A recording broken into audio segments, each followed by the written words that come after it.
whispers in the rain. The rain had been relentless for hours, pounding against the tin roof of the old gas station on Route 17. Clara, a 23-year-old college dropout, leaned against the counter, absently flipping through a magazine. She had taken the night shift to earn extra cash, but on a stormy night like this, she wondered if it was worth it. The fluorescent light inside flickered, casting erratic shadows across the dusty shelves of snacks and motor oil. The bell above the door jingled, startling Clara. A man in a soaked trench coat stepped inside, water pooling around his boots. He was tall, his face obscured by the brim of his hat. "Rough night," Clara said, forcing a smile. The man didn't respond immediately.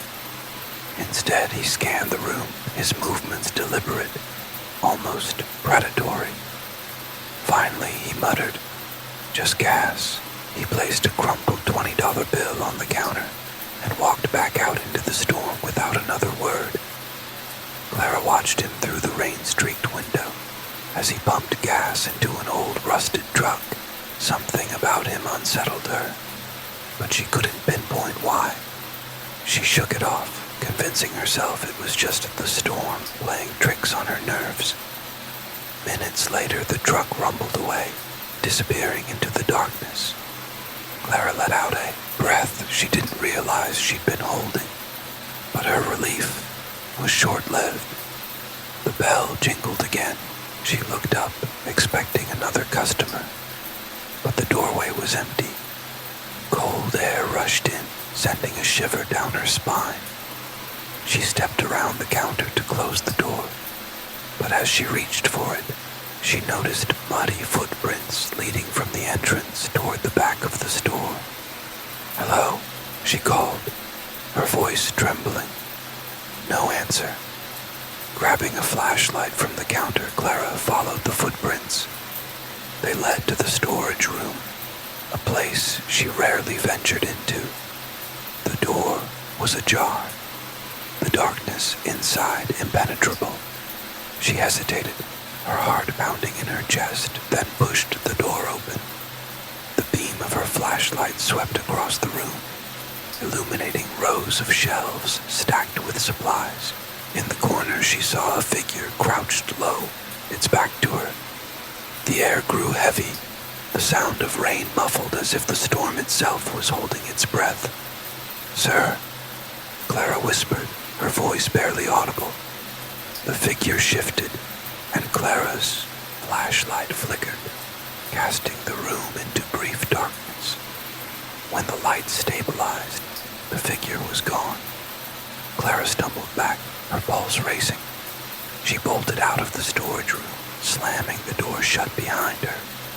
Leaning against it, she tried to steady her breathing. The power suddenly went out, plunging the station into darkness. Only the dim beam of her flashlight remained, casting long, eerie shadows. The rain seemed louder now, each drop echoing like a drumbeat. Then she heard it, a whisper, faint, indistinct, but unmistakably close. Clara spun around, shining her flashlight in every direction. The store was empty, yet the whispering continued, growing louder, more insistent. It was a chorus of voices, overlapping and unintelligible. "Stop it," she screamed, clutching her head. And just like that, the whispers ceased. Clara stood frozen, her breathing ragged. She knew she needed to leave, but her car was parked behind the station, and the idea of stepping out into the storm-filled darkness terrified her. Summoning her courage, she made her way to the front door, her flashlight shaking in her hand. As she reached for the handle, lightning illuminated the parking lot. In that brief flash, she saw the man in the trench coat standing by the pumps, staring directly at her. His face was pale, his eyes dark voids that seemed to pierce her very soul. The light faded, and he was gone. Clara screamed, yanking the door open and running toward her car. Rain lashed against her face, blinding her, but she didn't stop. Fumbling with her keys, she managed to unlock the door and climb inside. She locked the doors and started the engine, the headlights cutting through the downpour. For a moment, she felt safe. Then, in the rearview mirror, she saw him again. The man was sitting in the back seat, his void-like eyes meeting hers.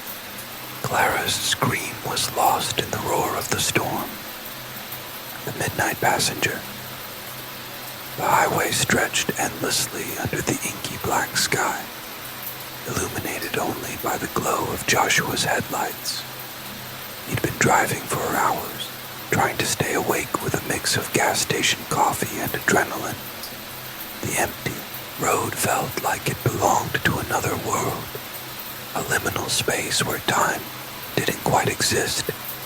It was nearly midnight when he saw her, a lone figure standing on the side of the road, drenched from the sudden downpour. Her hair plastered to her face. She raised her arm, her thumb sticking out in the universal plea for help. Something about her stopped Joshua from driving past. He slowed the car and rolled down the passenger side window.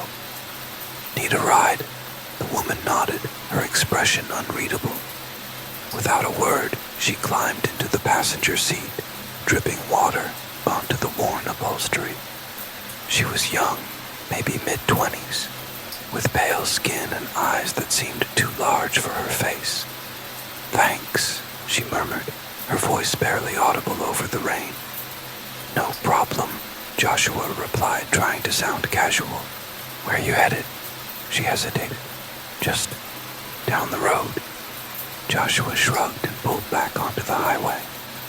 The silence between them was heavy, punctuated only by the rhythmic squeak of the windshield wipers. He glanced at her out of the corner of his eye. She was staring straight ahead, her hands clasped tightly in her lap. "So, what were you doing out there in the middle of nowhere?" he asked, trying to break the tension. "Walking," she said simply. He waited for her to elaborate, but she didn't. Something about her made him uneasy, though he couldn't put his finger on it. Still, he couldn't just leave her out there in the storm. "I'm Joshua, by the way," he offered. She turned to look at him, her eyes glinting strangely in the dim light. "Lila," she said, her lips barely moving. "Nice to meet you, Lila." He forced a smile. "Long night, She didn't respond. The miles rolled by in silence. Joshua's unease grew with every passing minute. He tried to shake it off, telling himself he was just tired. But then, he noticed something odd. The digital clock on the dashboard had stopped. It was frozen at 11:59, even though he'd been driving for at least 20 minutes. "That's weird," he muttered. "What is?" Lila asked, her voice suddenly sharp. Joshua gestured to the clock. "The time. It's not moving." Lila's gaze flicked to the clock, then back to him. "Don't worry about it." Her tone sent a chill down his spine. He glanced at her again, and for a split second, he thought her reflection in the window didn't match her movements. He blinked, and it was gone. "You okay?" she asked, her voice soft again. "Yeah," he said, though his hands tightened on the wheel. "Just tired." Lila's lips curved into a faint smile. "It's dangerous to drive tired." "Yeah, I know," he said, trying to keep his tone light. "But I'm almost there." "Where's there?" she asked, tilting her head. Joshua hesitated. "Just a motel up the road."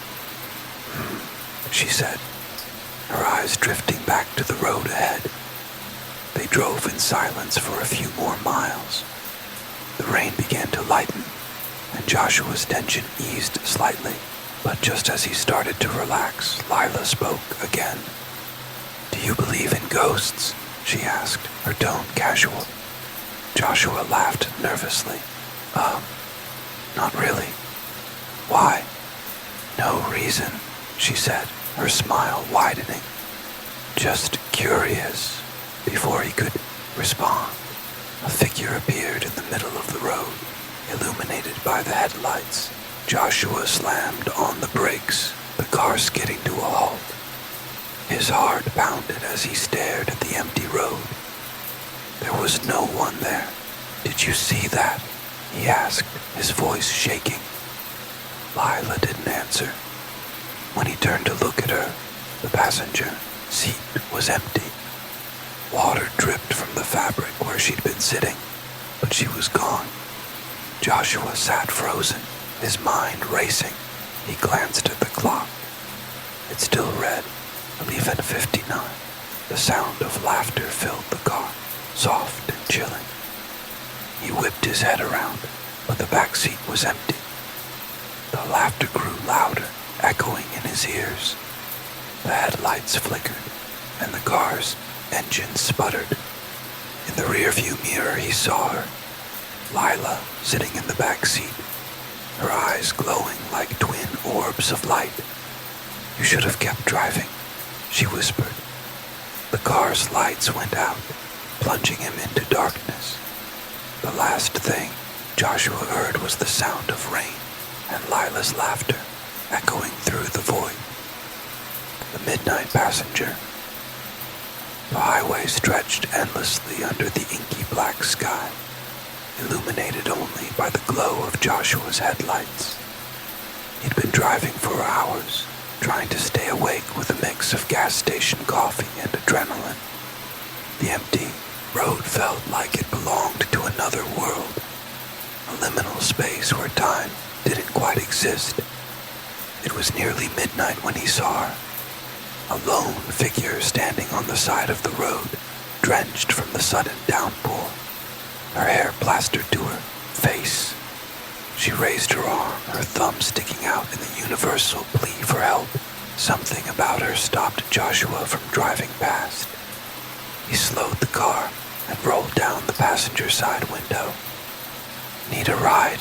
The woman nodded, her expression unreadable.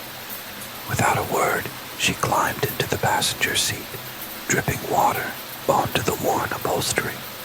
She was young, maybe mid-20s, with pale skin and eyes that seemed too large for her face.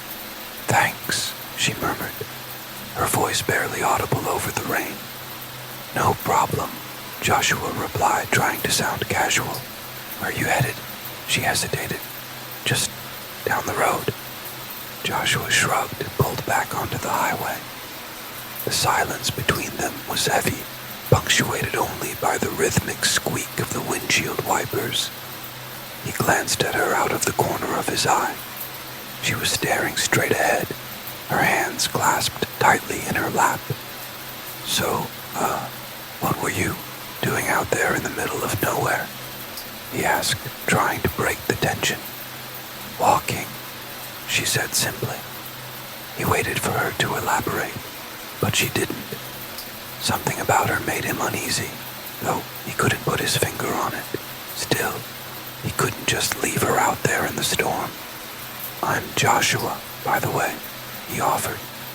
She turned to look at him, her eyes glinting strangely in the dim light.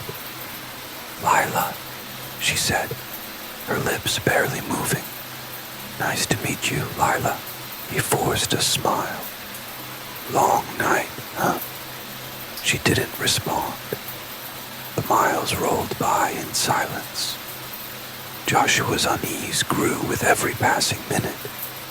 He tried to shake it off, telling himself he was just tired. But then, he noticed something odd. The digital clock on the dashboard had stopped. It was frozen at 11:59, even though he'd been driving for at least 20 minutes. "That's weird," he muttered. "What is?" Lila asked, her voice suddenly sharp. Joshua gestured to the clock. The time. It's not moving. Lila's gaze flicked to the clock, then back to him. Don't worry about it. Her tone sent a chill down his spine. He glanced at her again, and for a split second, he thought her reflection in the window didn't match her movements. He blinked, and it was gone. You okay? She asked, her voice soft again. Yeah, he said, though his hands tightened on the wheel. Just tired. Lila's lips curved into a faint smile. It's dangerous to drive tired. Yeah, I know, he said, trying to keep his tone light.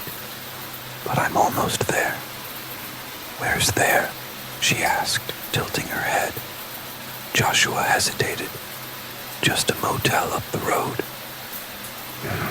She said, her eyes drifting back to the road ahead. They drove in silence for a few more miles. The rain began to lighten, and Joshua's tension eased slightly. But just as he started to relax, Lila spoke again. Do you believe in ghosts? She asked, her tone casual. Joshua laughed nervously. Not really. Why? No reason, she said, her smile widening. Just curious. Before he could respond, a figure appeared in the middle of the road, illuminated by the headlights. Joshua slammed on the brakes, the car skidding to a halt. His heart pounded as he stared at the empty road. There was no one there. Did you see that? He asked, his voice shaking. Lila didn't answer. When he turned to look at her, the passenger seat was empty. Water dripped from the fabric where she'd been sitting, but she was gone. Joshua sat frozen, his mind racing. He glanced at the clock. It still read 11:59. The sound of laughter filled the car, soft and chilling. He whipped his head around, but the back seat was empty. The laughter grew louder, echoing in his ears. The headlights flickered, and the car's engine sputtered. In the rearview mirror, he saw her, Lila, sitting in the back seat, her eyes glowing like twin orbs of light. You should have kept driving, she whispered. The car's lights went out, plunging him into darkness. The last thing Joshua heard was the sound of rain and Lila's laughter echoing through the void. Title: The Last Call. The clock in the small town diner struck 10:30 p.m. as Sarah wiped down the counter, her reflection rippling in the polished chrome. It had been a quiet night, just a couple of regulars stopping by for coffee and pie. She liked it that way. The slow hum of the jukebox in the corner and the clink of dishes being washed in the back were almost comforting, but as the neon sign outside flickered in the rain, she felt it, a shift in the air, like something unseen was watching. The door jingled, startling her, and in walked a man wearing a battered leather jacket, his face shadowed under the brim of a soaked baseball cap. Evening, she greeted, keeping her voice steady. What can I get you? The man hesitated, his eyes darting around the empty diner. Finally, he slid into the booth nearest to the door. Just coffee, he mumbled.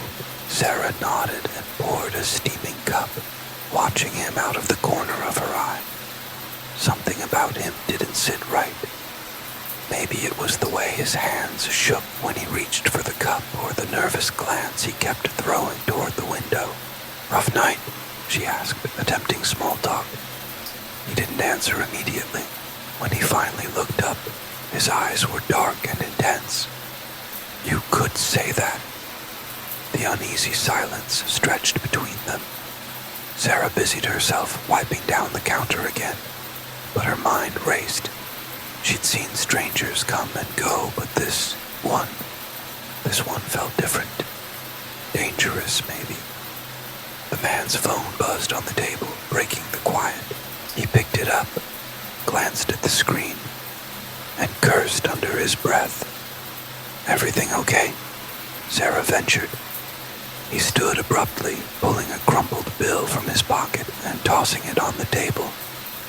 "Thanks for the coffee," he muttered before heading for the door.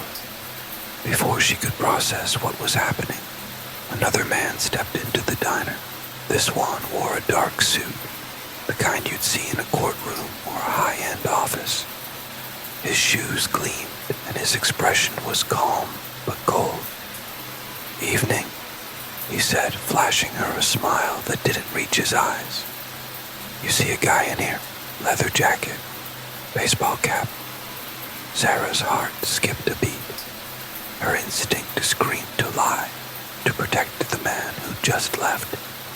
But something about the suited man's demeanor made her hesitate. "Yeah," she said carefully. "He just left." The man's smile widened. "Which way?" "East," she lied, pointing in the opposite direction. The suited man studied her for a moment, his eyes searching hers as if he could see straight through the lie. Finally he nodded. "Thanks," he said, turning on his heel and stepping back into the rain. Sarah let out a shaky breath, her hands gripping the edge of the counter. She'd made her choice, but she wasn't sure why. Something told her she'd sided with the right man, though she couldn't explain how she knew. The diner felt too quiet now, the silence pressing in on her like a weight. She locked the door and flipped the sign to "closed," her pulse still racing. As she turned to head to the kitchen, a sound stopped her cold. A knock. It was soft, almost hesitant, but unmistakable. She turned back to the door, dread pooling in her stomach. The man in the leather jacket stood there, rain dripping from his hair and jacket, his eyes pleading. "Please," he said through the glass. "I just need a few minutes." Against her better judgment, Sarah unlocked the door and let him in. "You shouldn't have lied to him," the man said as he stepped inside, his voice low but urgent. "He's not going to stop until he finds me." "Who is he?" Sarah asked, her fear mixing with curiosity. "Someone who doesn't like loose ends," the man replied cryptically. He pulled a small metal object from his pocket and placed it on the counter. "You need to get rid of this. If he finds it, you'll be in danger too." Sarah stared at the object. It looked like a key, but not to any door she'd ever seen. It was intricate, almost otherworldly, with the strange symbols etched into its surface. "What is this?" she whispered. "Something he can't have," the man said. "Please, just hide it. Don't tell anyone." The sound of tires screeching outside made them both freeze. The man's eyes widened. "He's here." Without thinking, Sarah grabbed the key and shoved it into her apron pocket. "Go out the back," she hissed. The man nodded and disappeared into the kitchen. Moments later, the diner door burst open, the suited man striding in with a look of cold determination. "Where is he?" he demanded, his voice low and menacing. Sarah feigned confusion. "Who?" He stepped closer, his eyes narrowing. "You know who. Where is he?" She held her ground, her heart hammering in her chest. "He left. I told you that." The suited man's gaze lingered on her for a long moment before he smirked. "You're lying," he said softly. "But I'll find him. And when I do, I'll be back for what he gave you." With that, he turned and walked out into the night, leaving Sarah standing in the middle of the empty diner, the weight of the key pressing against her hip. She didn't know what she'd just gotten herself into, but one thing was clear. Her quiet life was over. Title: The Shadow.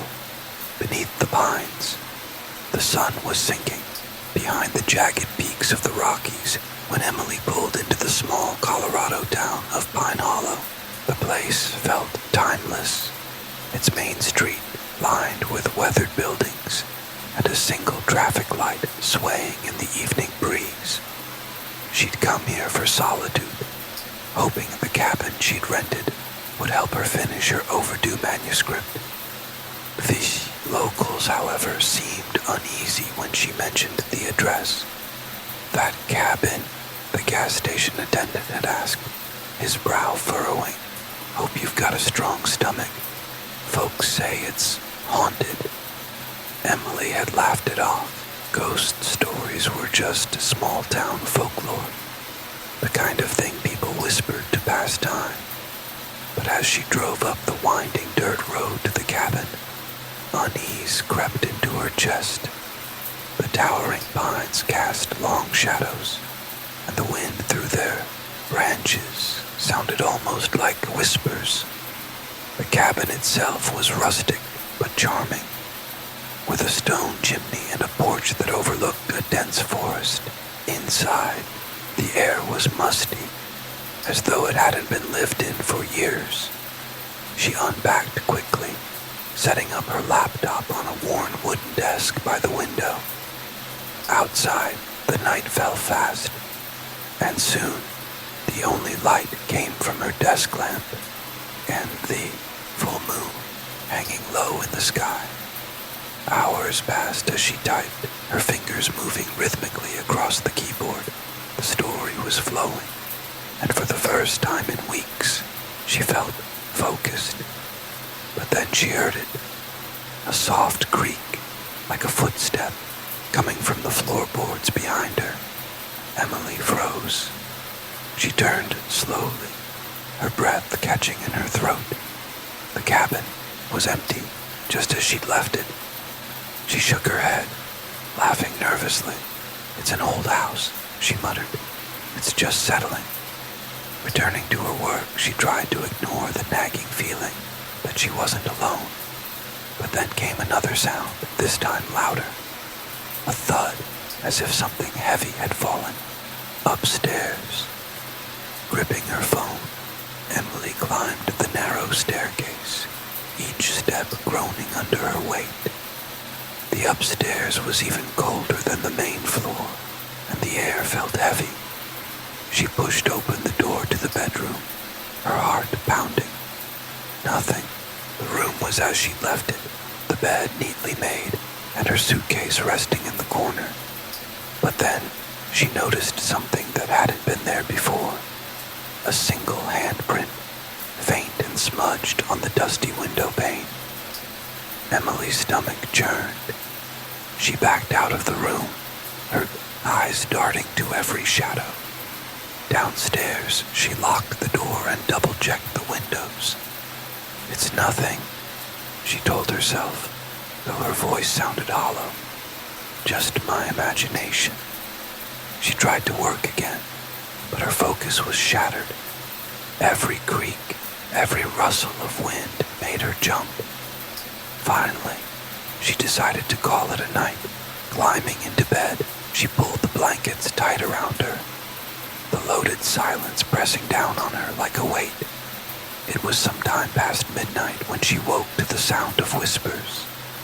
They were faint, but unmistakable, like a conversation, just out of earshot. Emily's pulse quickened as she strained to listen. The voices seemed to be coming from outside the cabin, near the tree line. She slipped out of bed and crept to the window. The forest was still, the pines swaying gently in the moonlight. But then she saw it, a figure, barely visible, standing just beyond the edge of the porch. It was tall and thin, its features obscured by the darkness. Her breath hitched as it tilted its head, as if looking directly at her. Emily stumbled back, her mind racing. She grabbed her phone and dialed 911, but the call wouldn't go through. The The screen displayed no service. Heart-pounding, she grabbed the fireplace poker and positioned herself near the door, every muscle in her body tense. Minutes stretched into hours, and the whispers faded. When the first light of dawn broke, Emily finally dared to step outside. The forest was quiet, the figure gone, but on the porch, etched into the wood, were strange symbols, intricate and unfamiliar. Determined to leave, she packed her belongings in record time and drove back into town. At the diner, she told the waitress about her night, hoping for reassurance. Instead, the woman's face turned pale. "You're lucky," she said, her voice trembling. "Most who see it don't make it out." Emily's blood ran cold. "See what?" The waitress leaned in, her voice barely above a whisper. "The shadow. It's been here as long as anyone can remember. Once it marks you, it doesn't stop." Emily's heart sank as the woman's words settled over her. She glanced out the diner's window toward the forest, where the pines stood tall and dark, their shadows stretching endlessly. Somewhere out there, she knew, it was still watching. Title: Echoes of Dust. The old route. 66 stretched out before Jackson, like an endless ribbon of asphalt, cutting through the barren deserts of the American Southwest. The air shimmered with heat waves, and the only sound was the steady hum of his beat-up Chevy Impala. Jackson had left Los Angeles at sunrise, determined to escape the noise and chaos of the city. His destination was a small ghost town called Ridgeway, a place he had stumbled upon while scrolling through an obscure travel blog. It was said to be untouched by time, a relic of the Wild West.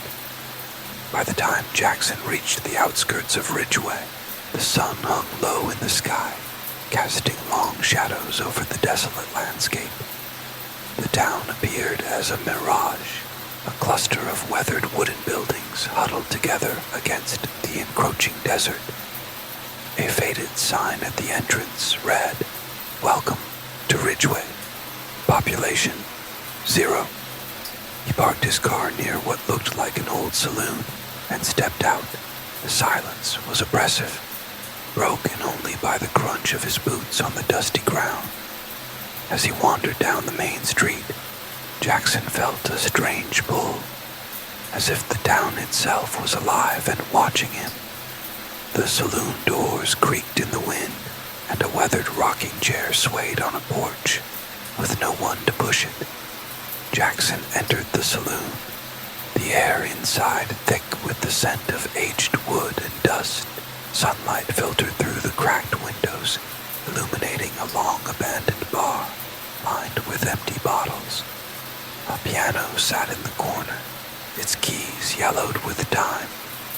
He ran his fingers over the bar's surface, feeling the grooves carved by decades of use. Behind the counter, a large, cracked mirror reflected his face, and for a split second, he thought he saw a shadow move behind him. "Hello," he called out, his voice echoing. The only response was the hollow creak of the floorboards. Jackson shook his head, blaming his imagination. He pulled out his camera and began taking photos, the click of the shutter breaking the eerie silence. As he reviewed the images on his screen, he noticed something odd. In one photo taken of the piano, a faint outline of a man in an old-fashioned suit stood beside it. Jackson's heart raced as he looked around the room, but he was still alone. He stepped back outside, the air cooler now as twilight settled over the town. Determined to shake off the unease, Jackson decided to explore more. He wandered into the general store, then the blacksmith's shop, each place a time capsule frozen in decay. But no matter where he went, He couldn't shake the feeling that he wasn't alone. Shadows seemed to linger just out of sight, and the faint sound of footsteps followed him wherever he went. As night fell, Jackson returned to his car, only to find it wouldn't start. He popped the hood and fiddled with the engine, but nothing worked. Frustrated, he grabbed his flashlight and decided to spend the night in the car. The thought of walking miles back to civilization in the dark was less appealing than enduring a few creepy noises. Hours passed, and Jackson sat in the driver's seat, flipping through the photos he'd taken. That's when he saw it again. The man in the old-fashioned suit appeared in several images, always in the background, always watching. Jackson's hands trembled as he zoomed in, the figure's face obscured but unmistakably present. A cold sweat broke out on his forehead. A sudden knock on the car window made him jump, his flashlight falling to the floor. He turned, heart pounding, but no one was there.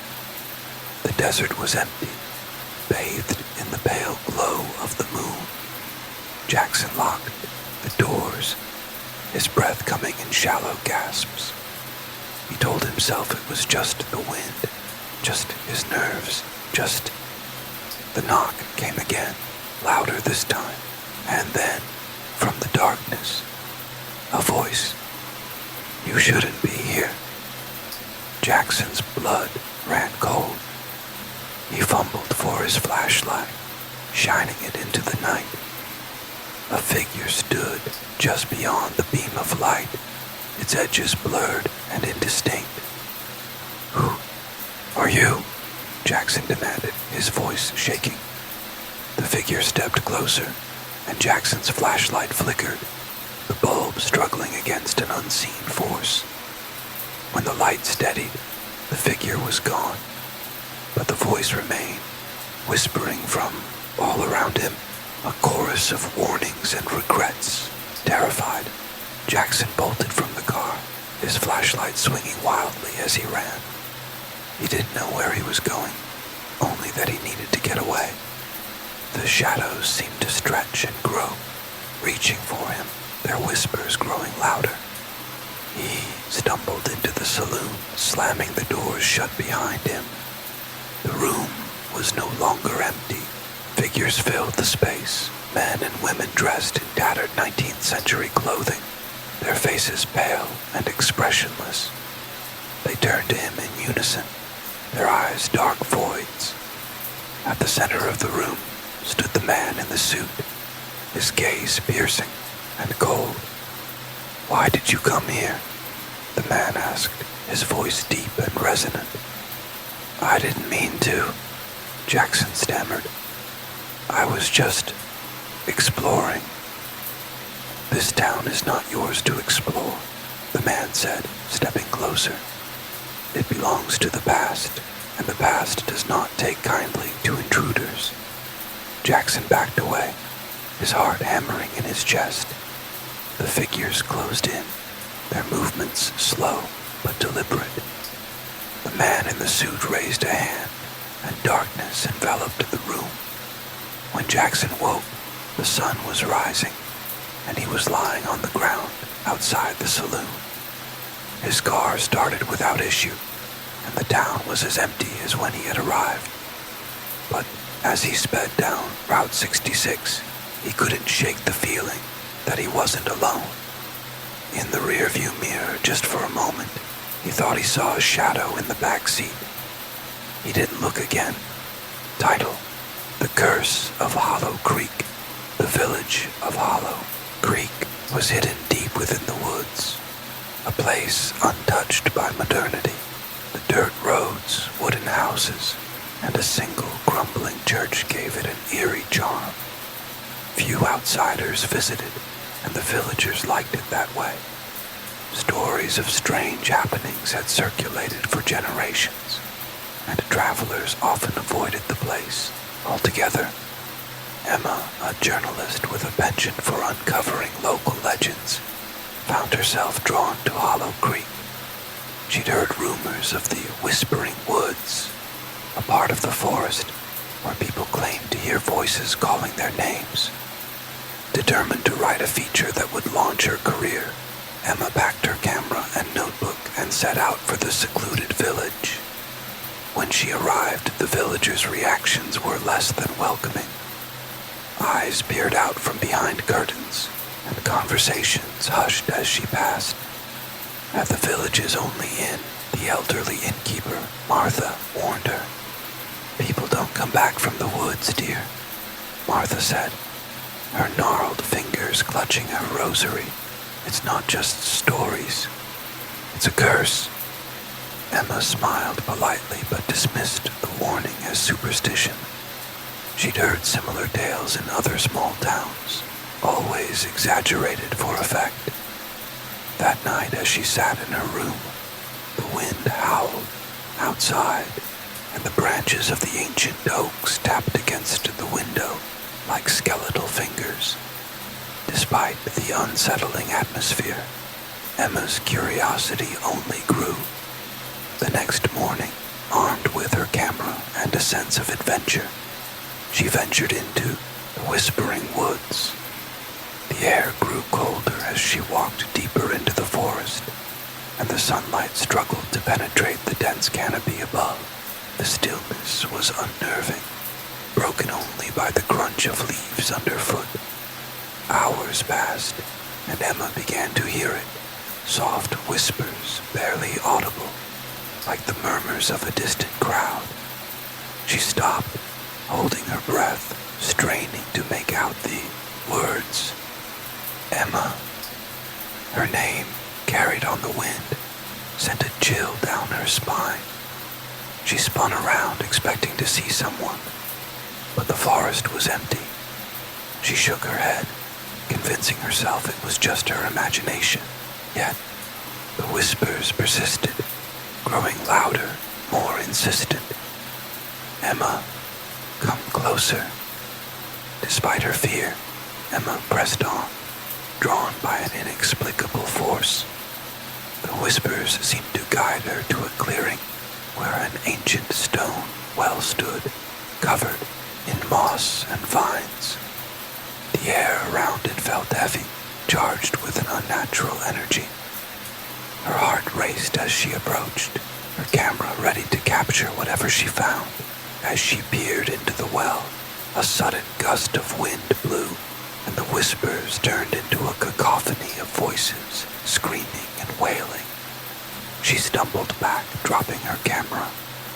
From the darkness of the well, a pale, skeletal hand emerged, clawing at the edge. Emma froze in terror as a figure began to rise. A woman with hollow eyes and tattered clothes, her skin pale as moonlight. The apparition's mouth twisted into a grotesque smile. "You shouldn't have come here," the ghostly woman hissed. "They never leave." Emma turned and ran, branches slashing at her face and arms, as the whispers followed her, now mocking and taunting. She could feel the presence behind her, the air growing colder with every step. When she finally burst out of the woods and into the village, she collapsed on the ground, gasping for breath. The villagers surrounded her, their faces grim. Martha knelt beside her, her eyes filled with sorrow. "You saw her, didn't you?" Emma nodded, trembling. "Who is she?" Martha's voice was barely above a whisper. Her name was Eliza. She was accused of witchcraft centuries ago and thrown into that well to die, but her spirit remained, cursing anyone who disturbs her resting place. Those who hear her whispers are marked. Emma's blood ran cold. "Marked?" Martha placed a hand on her shoulder. "She'll come for you. The curse doesn't end until it takes what it's owed." That night, Emma locked herself in her room at the inn, her mind racing. She tried to convince herself it was a hallucination, a trick of the mind brought on by fear. But as the hours dragged on, the whispers returned, louder than before, surrounding her from all sides. Emma. The lights flickered, and the room grew icy cold. Shadows moved along the walls, coalescing into the form of Eliza. The ghost's hollow eyes stared into Emma's soul. "You can't escape," Eliza said, her voice echoing with malice. Emma screamed, grabbing her camera and snapping a photo out of instinct. The flash illuminated the room, and for a brief moment, Eliza vanished. Seizing the opportunity, Emma ran out of the inn and into the night. She didn't stop until she reached her car. The engine roared to life, and she sped away from Hollow Creek, tears streaming down her face. Days later, back in her city apartment, Emma tried to move on, but the whispers followed her, creeping into her mind when she was alone. The photos she had taken in the woods showed nothing unusual, except for the last one. A close-up of Eliza's face, her hollow eyes staring directly at the camera. Emma knew she couldn't run forever. The curse of Hollow Creek had marked her, and no matter where she went, Eliza would always find her. Whispers from the hollow, in the heart of a forgotten valley, nestled deep in the mountains, lay the village of Hollow Brook. It was a place untouched by time, where old stone houses stood crumbling on narrow streets, and the air seemed thick with the weight of secrets. Few traveled to Hollow Brook, for the roads were treacherous, and rumors of strange happenings had kept outsiders away for generations. It was late autumn when Sarah, a young journalist from the city, found herself standing at the entrance to Hollow Brook. She had heard the rumors, the strange disappearances, the eerie sounds that echoed through the hollow at night. Her curiosity had led her here, hoping to uncover the truth behind the village's dark history. The villagers greeted her with a mix of caution and indifference. They were simple folk, hardened by years of isolation, their eyes reflecting the weight of 1,000 untold stories. Most were reluctant to speak to her, but there was one woman who seemed different, a woman with a knowing smile and eyes that gleamed with an unsettling light. Her name was Maud, and she invited Sarah into her home, a weathered cottage at the edge of the village.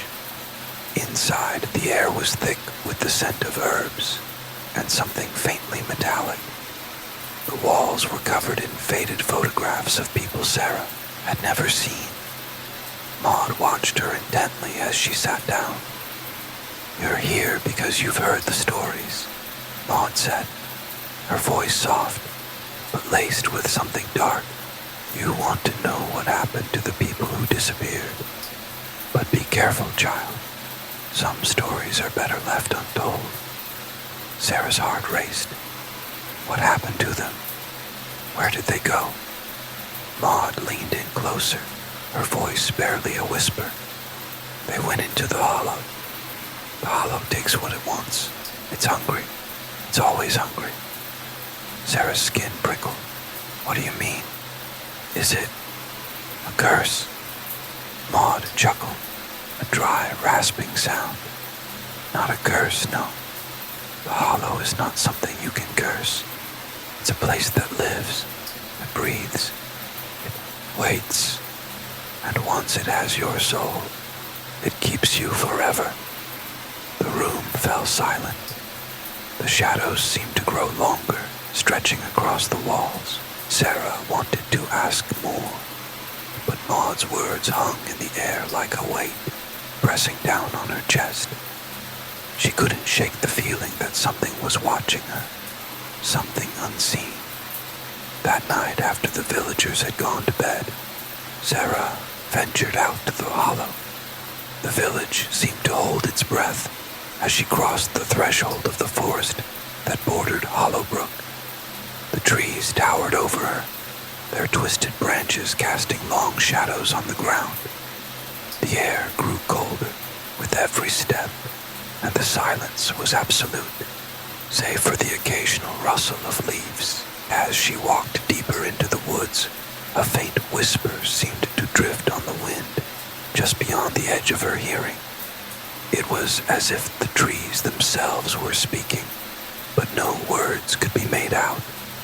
The farther she went, the more oppressive the feeling became, as if something ancient and powerful was waiting for her.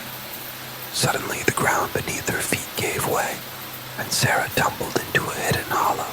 She landed hard on the damp earth, her breath knocked out of her. Dazed, she sat up and looked around. The hollow was unlike anything she had expected. The trees here were twisted and gnarled, their roots weaving together to form a dense, impenetrable network. In the center of the hollow stood a strange stone structure, an altar of sorts covered in strange carvings that seemed to pulse with a life of their own. Before she could get to her feet, a voice echoed through the air, a voice that didn't come from any one person, but from the very earth itself. "You shouldn't have come." Sarah froze. The voice was like 1,000 whispers, layered on top of each other, each one carrying a different emotion: anger, sorrow, hunger. She tried to move, but her limbs felt heavy, as if something was holding her in place. She turned slowly, and there, standing just behind her, was a figure cloaked in shadows. It was a man, or what used to be a man. His face was gaunt, his eyes sunken and hollow. His skin was pale, almost translucent, and there was something unnatural about the way he stood. He was not alive, yet not fully dead either. He was a thing, caught between worlds. "Who are you?" Sarah managed to choke out, her voice trembling. The figure's lips curled into a twisted smile. "I was once like you, curious, brave, foolish, and now I belong to the hollow." As the words left his mouth, the ground beneath Sarah's feet began to shift. The trees groaned, and the earth seemed to pulse with a malevolent energy. The stone altar began to glow, casting an eerie light across the hollow. The whispers grew louder, filling her mind with images of people, villagers who had vanished long ago, their faces twisted in agony. "You can't leave," the figure said, his voice a rasping growl. "Once the hollow has claimed you, it never lets you go." Panic surged through Sarah. She scrambled to her feet, but before she could move, a sharp pain shot through her chest. She looked down and saw dark tendrils of shadow creeping up her arms, tightening around her body like a vice. She screamed, but the sound was muffled by the overwhelming noise of the hollow. Whispers, growls, and the slow, steady beating of something huge and ancient. The last thing Sarah saw before the darkness took her was the figure of the man, his face now contorted into a grotesque grin. The hollow had claimed her, just as it had claimed so many before, and it would never let her go. Back in the village the next morning, the villagers spoke in hushed tones. They had felt the shift in the air, the strange tremor that had passed through the hollow the night before. They knew what had happened. Another soul had been taken, another curious fool who had wandered too close to the darkness. Maud, sitting in her cottage at the edge of the village, stared into the fire. She didn't mourn for Sarah. She knew the truth. The hollow always waits. It watches. And one day, it would come for all of them. And when it did, no one would be left to tell the story. the silent harvest in the secluded village of Redmire, surrounded by dense woods and mist-covered hills. A peculiar silence blanketed the air. The villagers lived simple lives, tending to their fields and livestock. But beneath their quiet demeanor, there was an unspoken fear that none dared to voice. At the center of the village stood an ancient well, its stone walls etched with symbols long forgotten. It was said that the well was cursed, a gateway to something beyond comprehension. Every harvest season, the villagers would avoid the well, leaving offerings of crops and livestock at its base.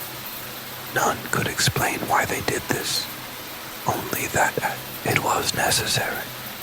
When Thomas, a curious young man from the city, arrived to visit his uncle, he scoffed at the villagers' superstitions. A cursed well? Really? He laughed, sipping his ale at the village tavern. What happens if someone doesn't leave an offering? Does a ghost crawl out and scold you? The villagers exchanged uneasy glances, their silence heavier than before. Only one man, an old farmer named Edwin, dared to speak. "It's not ghosts we fear," he said in a low voice. "It's the harvesters. They come when the well is displeased." Thomas rolled his eyes, dismissing the tale as rural folklore. But that night, as the moon hung high and the village slumbered, Thomas decided to investigate the well for himself. Armed with a lantern and a mix of skepticism and bravado, he crept through the village, his footsteps muffled by the thick fog. When he reached the well, the air felt colder, the silence deeper. The symbols on the stones seemed to shimmer faintly in the moonlight. Thomas peered into the darkness of the well, expecting to see nothing but stagnant water. But instead, he heard a faint hum, a low guttural sound that sent shivers down his spine. As he leaned closer, the hum grew louder, resonating deep within his chest. Suddenly, a hand, pale and unnaturally long, shot up from the darkness, grasping the edge of the well. Thomas stumbled back, his lantern falling to the ground and shattering. From the well emerged a figure, its form twisted and inhuman. Its skin was ashen, its eyes hollow voids that seemed to drink in the light. Behind it, more figures crawled out, their movements jerky and unnatural. These were the harvesters. Thomas ran, his heart pounding in his chest, but the creatures moved with an unnatural speed. As they reached the village, their hollow eyes fixed on the houses, and a terrible wailing filled the air. The villagers awoke, their screams joining the cacophony as the harvesters tore through the streets, dragging people from their homes. Desperate, Thomas sought refuge in the church at the edge of the village. Inside, he found Edwin and a handful of others, their faces pale with terror. "What's happening?" Thomas demanded. "You broke the pact," Edwin said, his voice trembling. "The offerings keep them at bay. Without them, the harvesters come to claim what they're owed." Before Thomas could respond, the church doors burst open. The harvesters entered, their hollow eyes locking onto the terrified villagers. One by one, they were dragged into the night, their screams fading into the darkness. Thomas was the last. As the cold-clawed hands closed around him, he realized the truth too late. The well was not cursed. It was a doorway, and he had unleashed what lay beyond. By morning, Redmire was silent once more. The fields stood untouched, the houses empty, and at the center of the village the well stood waiting, its ancient symbols glowing faintly in the dawn light. The harvesters had claimed their due, and the village was forgotten. The Lantern of Black Hollow. The village of Black Hollow was hidden deep in a valley where the sun barely touched the ground. The village had a single, unbreakable rule. Every night, before the church bell struck 12, the lantern keeper would light the iron lantern at the center of the square. Without fail, the flame would burn until dawn. No one dared ask why. The villagers spoke in hushed tones about the lantern keeper, an old woman named Eliza. Her face was lined with age, her back hunched from years of carrying the heavy brass key that unlocked the lantern. She spoke little, but her sunken eyes carried a weight of sorrow and fear. One evening, a young man named Marcus arrived in Black Hollow, seeking refuge after losing his way in the woods. The villagers were reluctant to let him stay, but their kindness outweighed their fear of strangers. Marcus, curious about their strange rituals, asked about the lantern. "It's just an old superstition," he laughed. "Surely you don't believe a flame can keep evil at bay?" The villagers refused to answer, their eyes darting nervously to the square. Eliza, overhearing his remarks, placed a gnarled hand on his shoulder. "Mock the lantern, and you'll invite the dark," she warned, her voice trembling. That night, as the bell tolled 11, Marcus watched from the window of the inn as Eliza shuffled to the square. She unlocked the lantern with deliberate care, lit the flame, and whispered a prayer. The flickering light cast long, eerie shadows across the cobblestones. When midnight came, Marcus grew restless. He was a man of reason, unshaken by village superstitions. He decided to prove the lantern was nothing more than an old woman's folly. He crept to the square, the cool night air biting at his skin. The village was silent, the only sound the faint crackle of the lantern's flame. Marcus reached for the brass key hanging on the post and hesitated for a moment, but his arrogance pushed him forward. With a twist, he extinguished the flame. The darkness that followed was immediate and suffocating. The air grew still, and the distant hoot of an owl was replaced by an unnatural silence. Marcus chuckled nervously and turned to leave, but then he heard it, a low guttural growl that seemed to come from everywhere and nowhere. Shadows began to move, slithering across the ground like living things. A cold wind swept through the square, carrying with it whispers that chilled Marcus to the bone. "Eliza!" he shouted, but his voice was swallowed by the darkness. The villagers, locked in their homes, trembled as the whispers grew louder. They knew what was coming. They had seen it before. Marcus stumbled backward as a figure emerged from the shadows. It was tall and skeletal, its eyes glowing like hot coals. Its mouth twisted into an unnatural grin, revealing rows of jagged teeth. It reached for him with impossibly long arms, its fingers ending in sharp claws. He ran, but the darkness followed him, the whispers growing into a deafening roar. The creature's laugh echoed in his ears, and no matter how fast he moved, he could feel its presence just behind him. He reached the church, its heavy wooden doors ajar. Inside, Eliza stood at the altar, her face pale. "You fool," she whispered. "You've doomed us all." The creature appeared in the doorway, its eyes fixed on Eliza. She held up the brass key, her hands trembling. "Take me," she said, her voice breaking. "Spare the village." The creature paused, then lunged at her with a speed that defied reason. Eliza screamed as its claws tore into her, her body crumpling to the ground. Marcus watched in horror as the creature turned its gaze to him. He ran again, out of the church, through the square, and into the woods.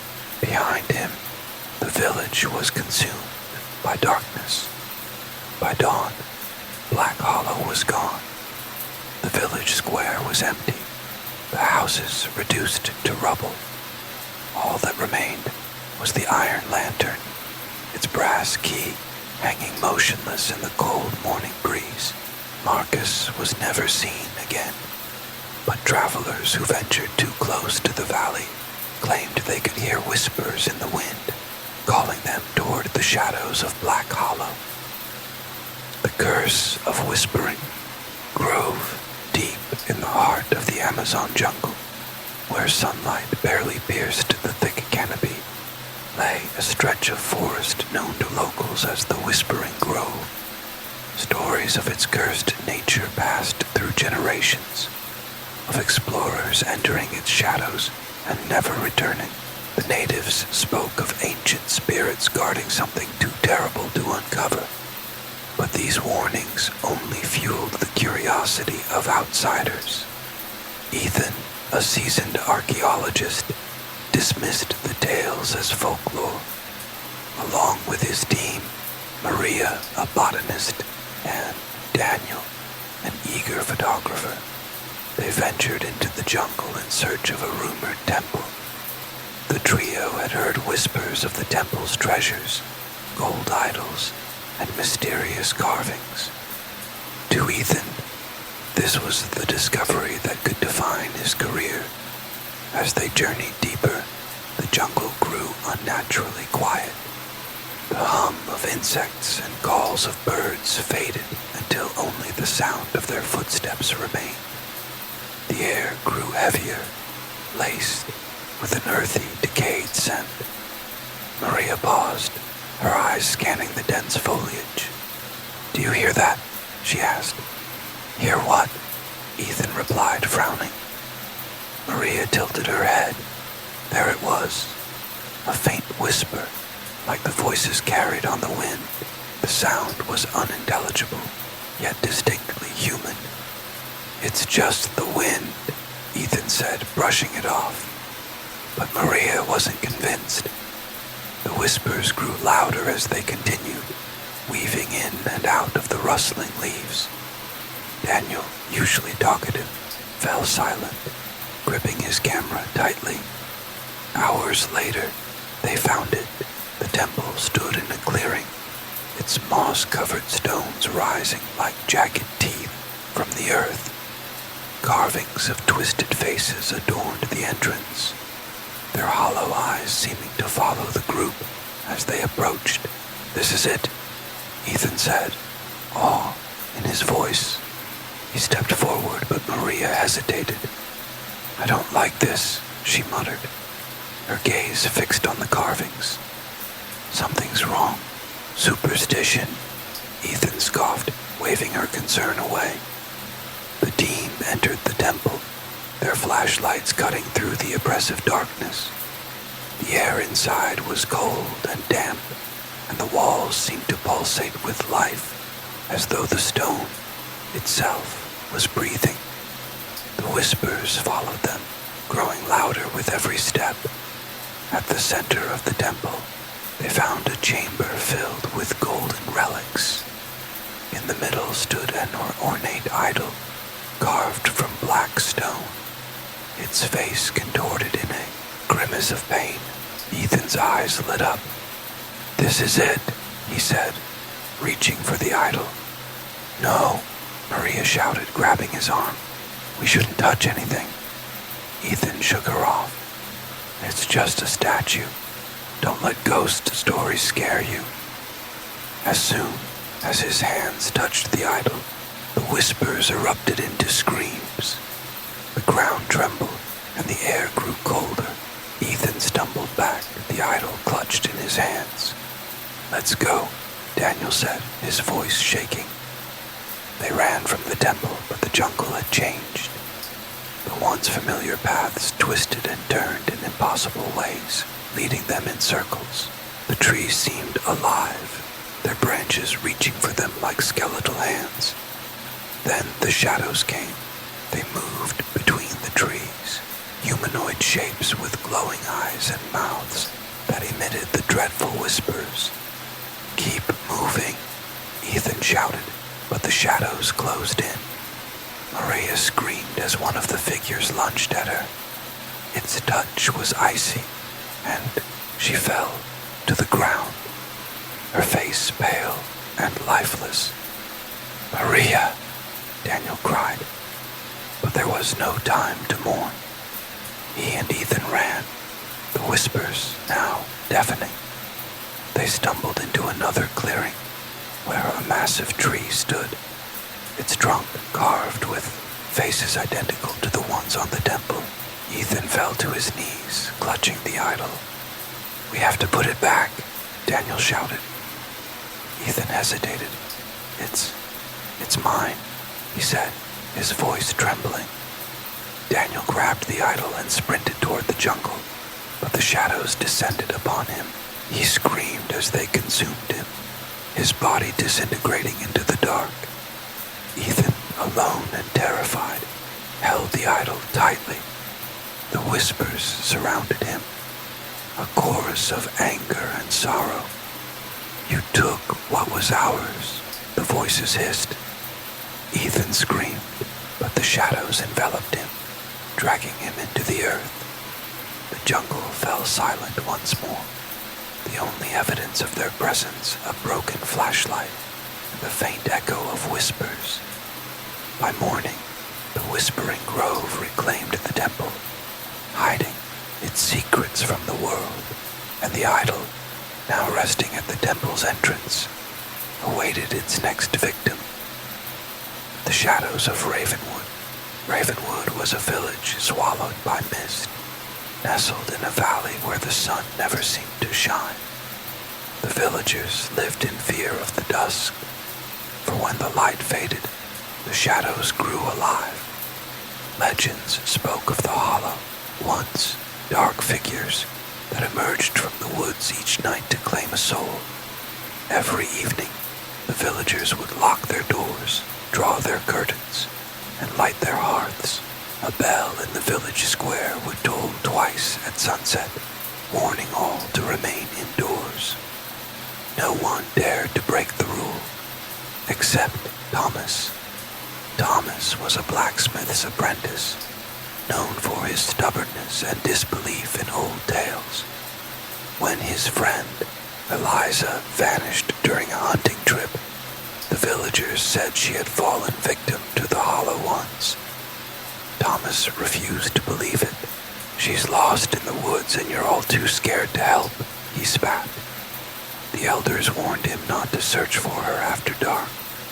"If the Hollow Ones see you, they'll take you too," said old Miriam, the village healer. But Thomas would not listen. Armed with a lantern and his father's hunting knife, he left his home after the bell tolled. The village square was eerily quiet, the cobblestones slick with dew. As Thomas stepped into the woods, the familiar trees seemed alien, their branches gnarled and twisted like claws. "Eliza," he called, his voice echoing in the mist. The only reply was the rustling of leaves. Hours passed as Thomas wandered deeper into the forest. His lantern flickered, the oil running low. Just as he considered turning back, he heard it. A faint cry. "Eliza!" he shouted, his heart pounding. The cry came again, closer this time. It led him to a clearing where a figure stood with its back to him. It was Eliza, or so it seemed. She turned slowly, her face pale and her eyes empty. "You shouldn't have come," she whispered, her voice trembling. "Eliza, I knew you were alive." Thomas rushed toward her, but she stepped back, raising a hand. "Thomas, they're watching. They'll take you too."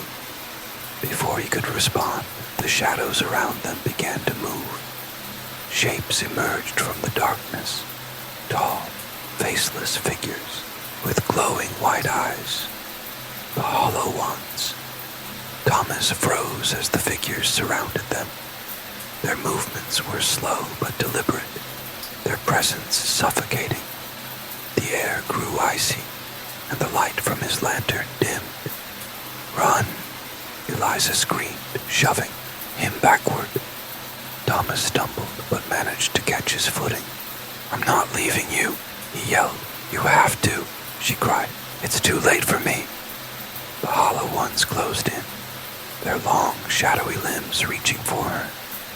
Eliza's face twisted in anguish as she turned to him one last time.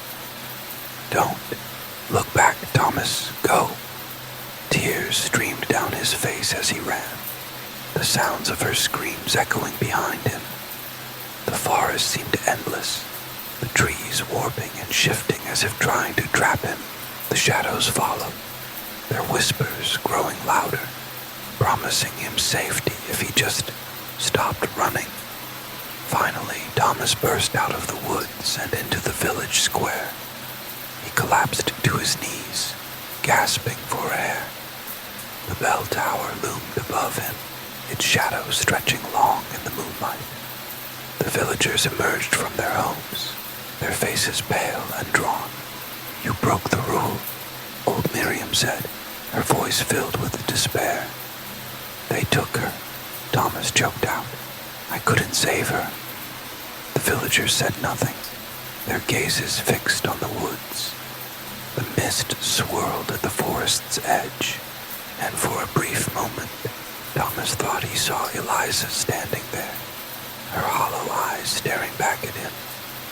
The next night, the bell tolled as always, but Thomas was no longer in the village. Some say he returned to the woods hoping to find Eliza.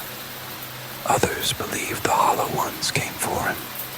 All that remained was his lantern, flickering in the village square, its light slowly fading into the mist. The harvest moon. Curse. The village of Black Ridge was a quiet, self-sufficient community, surrounded by endless fields of wheat. But every year, during the harvest moon, a terrible ritual unfolded, a ritual no one dared to defy. The townsfolk would gather in the square just before sunset, carrying with them a single offering, an effigy woven from wheat, bound with crimson thread and stuffed with fresh straw. This effigy was left at the edge of the eastern field, where the soil was darker, richer.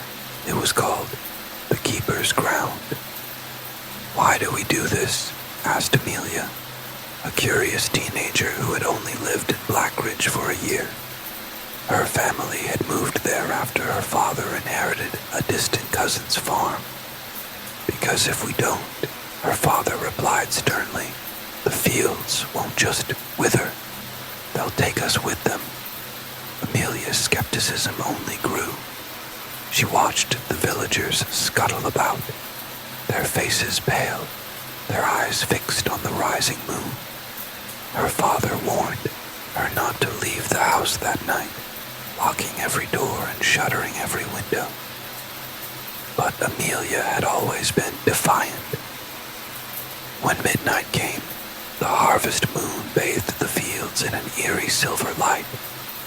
Unable to suppress her curiosity, Amelia crept outside, her heart pounding. The wind whispered through the wheat, and the effigy stood eerily still in the distance. She edged closer, the air thick with tension. The wheat rustled around her, though the breeze had stopped. Then she heard it, a low, guttural groan coming from the Keeper's Ground. Amelia froze as something moved in the shadows. The effigy began to shake violently, as if alive, and the ground beneath it cracked open. A figure emerged, its form made entirely of twisted roots and dry, brittle straw. Its face was a hollow void, and its limbs creaked as it stepped forward. This was the keeper. It sniffed the air, its hollow sockets turning toward the village. Amelia gasped, and the creature snapped its head in her direction. It let out an ear-piercing shriek and lunged toward her. She ran, stumbling through the wheat as the keeper gave chase. Its limbs extended unnaturally, clawing through the fields, dragging itself closer and closer. Amelia reached the village square, screaming for help. The villagers emerged from their homes, their faces filled with dread. "What did you do?" one shouted. I didn't touch anything," Amelia cried.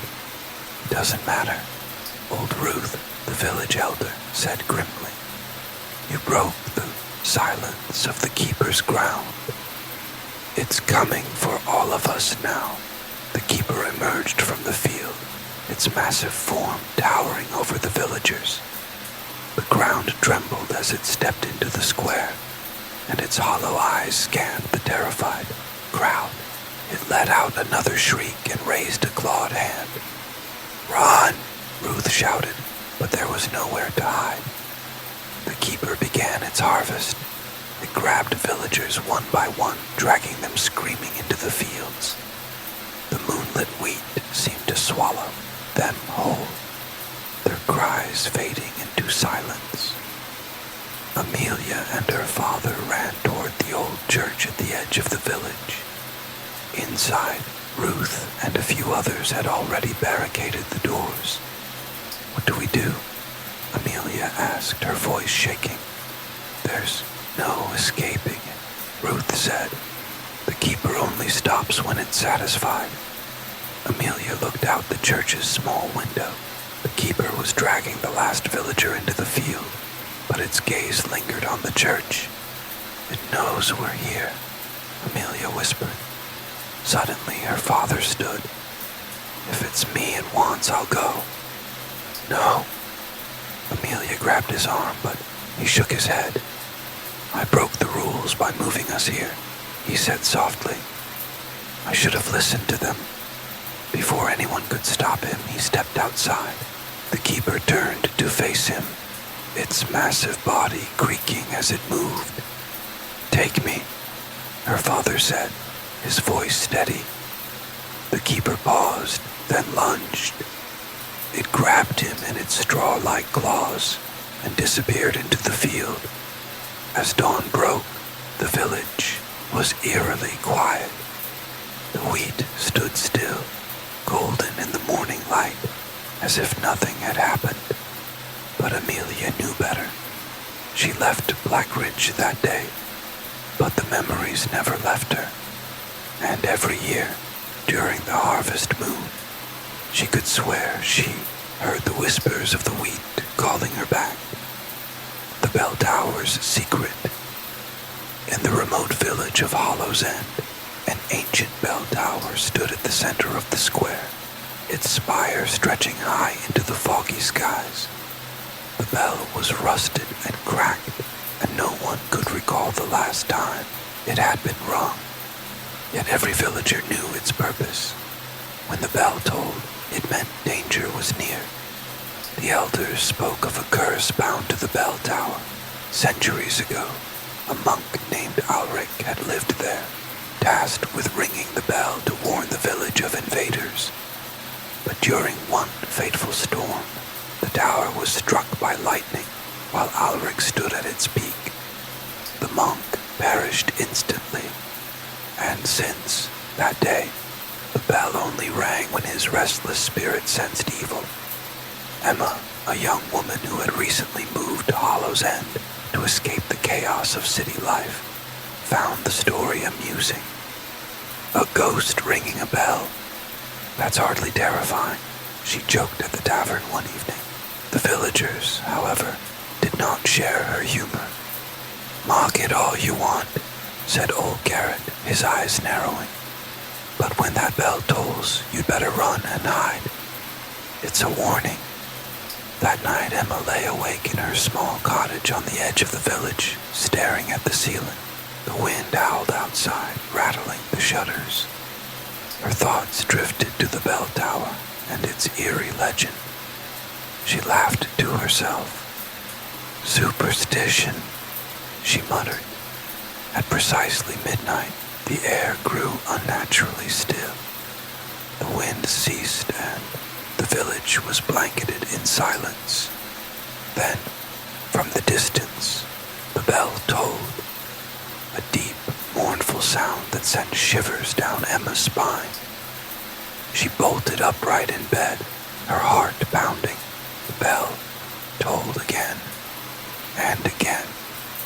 She could see a faint glow from the tower through her window, as if someone had lit a lantern inside. Emma's curiosity outweighed her fear. Throwing on a coat, she stepped into the cold night. The village was deserted, every door locked and every window shuttered. Only the bell's haunting sound filled the air. As she approached the tower, she noticed strange symbols carved into its ancient stone. Spirals, crosses, and runes she couldn't understand. The door creaked open as if inviting her inside. "Hello," she called, her voice echoing. No response. Inside, the air was damp and heavy. A spiral staircase wound upward, disappearing into darkness. Emma hesitated but began to climb, each step groaning beneath her weight. The bell continued to toll, louder with each turn of the stairs. At the top, she found the massive bell swinging on its own, though no rope or hand guided it. The lantern she had seen from afar flickered on the floor, casting shadows that danced across the walls. Then she saw him. A figure stood in the corner, cloaked in darkness. His robes were tattered, his face hidden beneath a hood. The faint glow of the lantern illuminated his skeletal hands, clutching the bell's rusted clapper. "You shouldn't be here," the figure rasped, his voice hollow and cold. Emma backed away, her legs trembling. "Who are you?" she whispered. The figure turned, and beneath the hood was a face like cracked stone, eyes hollow and glowing faintly. "You ignored the warning," he said, stepping closer. "The warning. The bell tolls for what lies beneath," the figure said, "and now it is awake." A low rumble shook the tower, and Emma stumbled. From the floor beneath her feet came a terrible sound, scraping, clawing, as if something was trying to break free. The walls vibrated, dust falling from the ceiling. "What's happening?" she cried. The figure raised a bony hand and pointed downward. "The village is built on cursed ground. We keep it buried. You've disturbed the seal." Before she could respond, the floor beneath her cracked, and a foul stench rose from the depths. Black, gnarled hands clawed their way through the gaps, followed by grotesque, misshapen faces with glowing red eyes. Emma screamed and fled down the staircase as the creatures emerged, twisted skeletal beings with flesh hanging from their bones. Their wails filled the air, drowning out the bells tolling.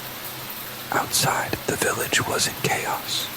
The creatures poured from the tower, their movements unnatural and jerky. The villagers tried to fight them off with torches and pitchforks, but the monsters were relentless. Emma ran to old Garrett's house, banging on the door until it opened. "You brought this upon us," he shouted, pulling her inside.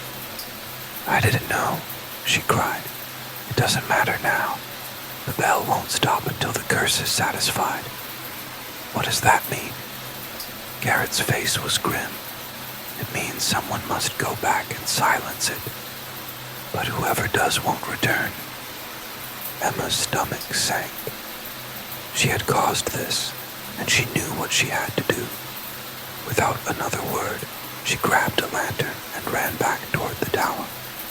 The streets were littered with bodies, and the creatures turned their glowing eyes to her as she passed.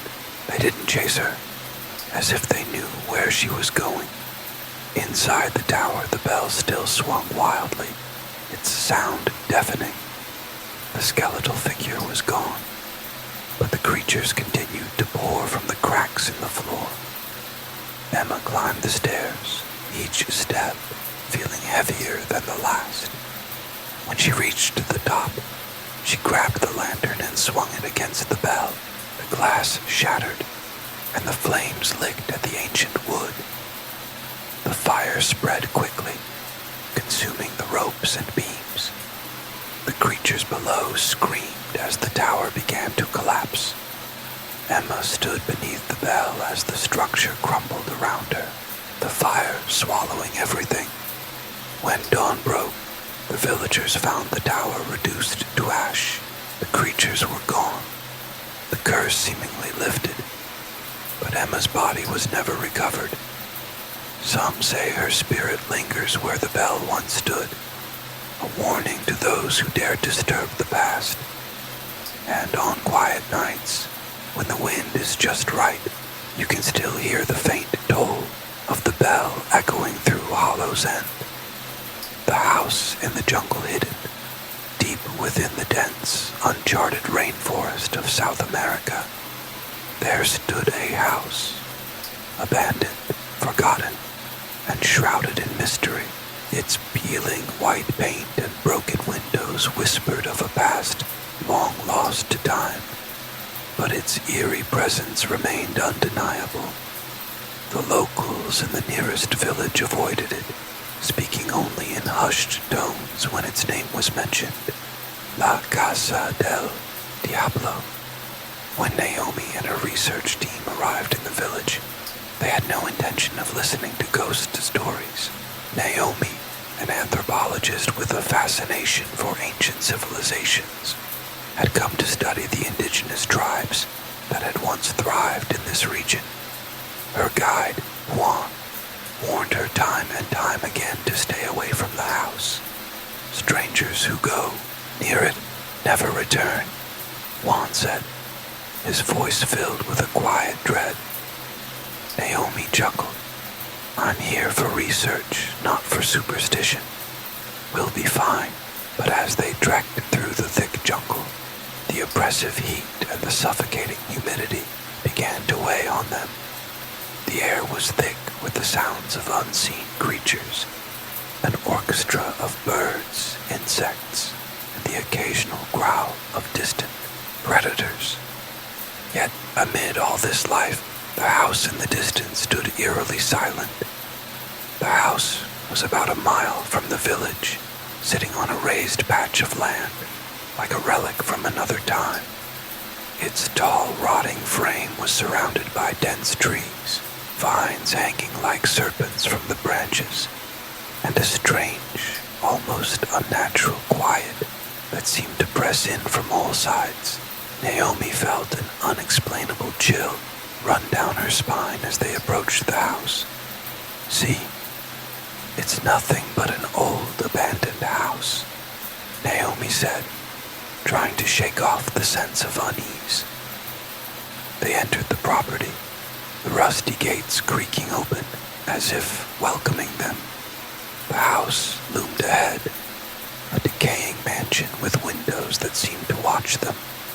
The door was ajar, its hinges long rusted. Naomi pushed it open, and they stepped inside. The air inside was stale, thick with dust and the scent of decay. The once grand interior was now a shadow of its former self. Broken furniture, torn curtains, and shattered glass littered the floor. As Naomi explored further, she noticed strange symbols etched into the walls. Symbols that seemed to writhe and shift as she stared at them. She took out her camera to document them, but the photos came out blurred, the images warped in a way she couldn't explain. This place feels wrong, said her assistant, Greg, his voice uneasy. Stop being dramatic, Naomi replied. Although she couldn't shake the feeling that something was off, they continued through the house, climbing creaky stairs that groaned underfoot. The second floor was even more decayed. A large wooden door at the end of the hall stood partially open, as if inviting them. Naomi, driven by a mix of curiosity and the thrill of discovery, pushed it open. Inside was a large room, once a study or library, now reduced to rubble. Yet, in the center of the room, there stood an old, ornate chair facing the wall. The back of the chair was adorned with more of the shifting symbols Naomi had seen earlier. She approached it slowly, and as she did, the air grew unnaturally cold. A faint whisper seemed to brush her ear, though there was no one there. Suddenly, a loud bang echoed from downstairs. Naomi spun around, heart pounding. Greg rushed into the room, his face pale. "Something's downstairs," he shouted, his voice trembling. They ran down the stairs together, but the house was silent once again. Nothing had moved, nothing had changed. Naomi felt a growing sense of dread settling over her. That night, they decided to sleep in the house, though Naomi's instincts told her they shouldn't. The group set up camp on the ground floor, but sleep never came easily. Naomi tossed and turned, her dreams haunted by the house and its secrets. In her dream, she was standing in the room with the ornate chair. The symbols on the walls glowed faintly, and the chair began to move, slowly at first, then violently. From within the shadows, a figure emerged, tall, with hollow eyes and a skeletal frame. It whispered her name, Naomi. She awoke with a start, her heart racing. The room was dark, the only light coming from the moon, filtering through the broken windows. But something was different. The house seemed alive, its walls breathing. The whispers from her dream now echoed in the distance, growing louder, closer. Naomi shook Greg awake, but he didn't stir. Panic set in as she realized no one else was moving. She grabbed her flashlight and turned it on, scanning the room. The beam of light flickered, casting shadows that seemed to stretch and twist unnaturally. Then, in the corner of the room, she saw it. A figure, hunched and cloaked in black, was standing silently, watching her. Naomi froze, unable to scream. The figure's face was hidden beneath the hood, but its eyes, empty and hollow, glowed faintly in the darkness. "Leave," a raspy voice croaked from the figure. "Leave this place before it claims you." Naomi backed away, her breath catching in her throat. She turned to the others, but they were still unmoving, their faces pale and frozen in place. The figure stepped closer, its footsteps muffled on the rotting floorboards. In a burst of terror, Naomi ran, scrambling through the dark halls, her heart pounding in her chest. She reached the front door, but it slammed shut with a force that rattled the walls. She tried the windows, but they were all locked tight. The house had trapped her inside. From the darkness, she heard the whispers again, louder now, a cacophony of voices, all saying the same thing. "Stay with us, forever." Naomi screamed, but the sound was swallowed by the walls, as if the house itself was consuming her. And then, as the first rays of dawn filtered through the cracks in the walls, the whispers stopped.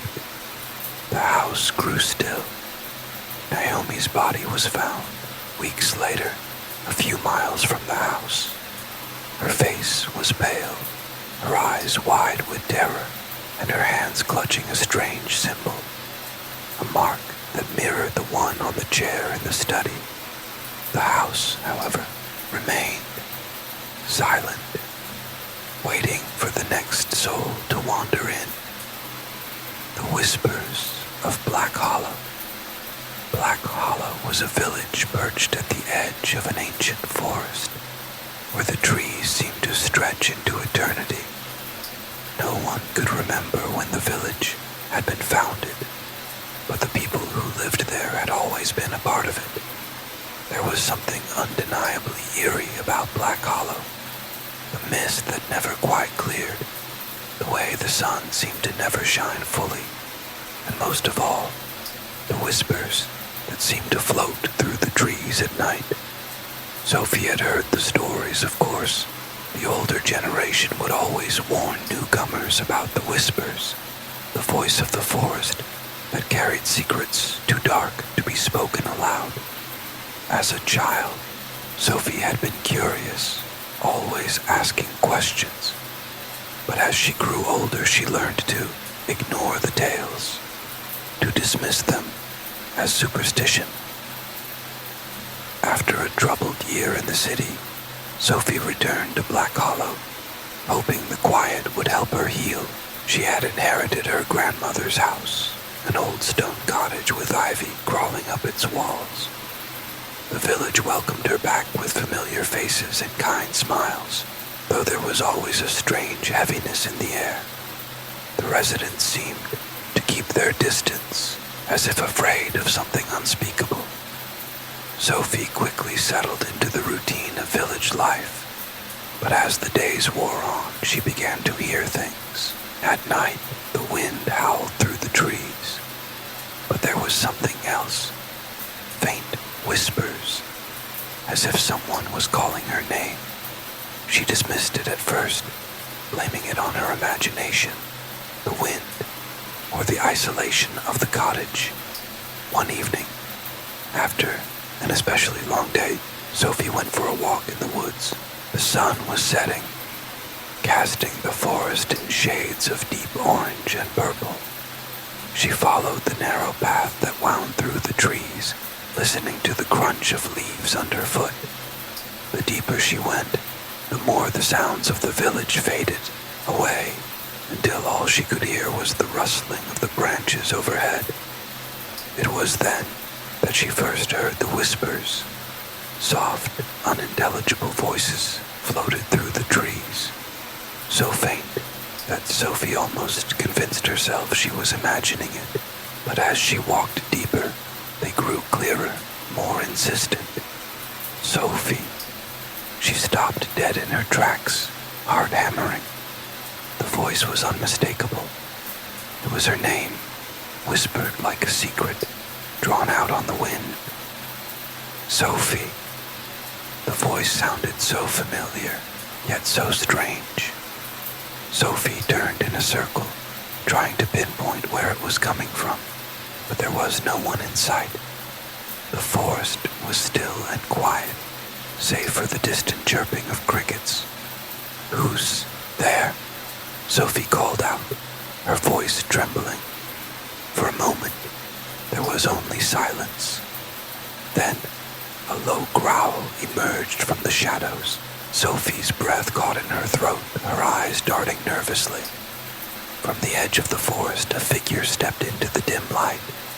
It was an old man, bent with age, his face obscured by a tattered hood. His clothes were threadbare, and his skin was pale, almost translucent.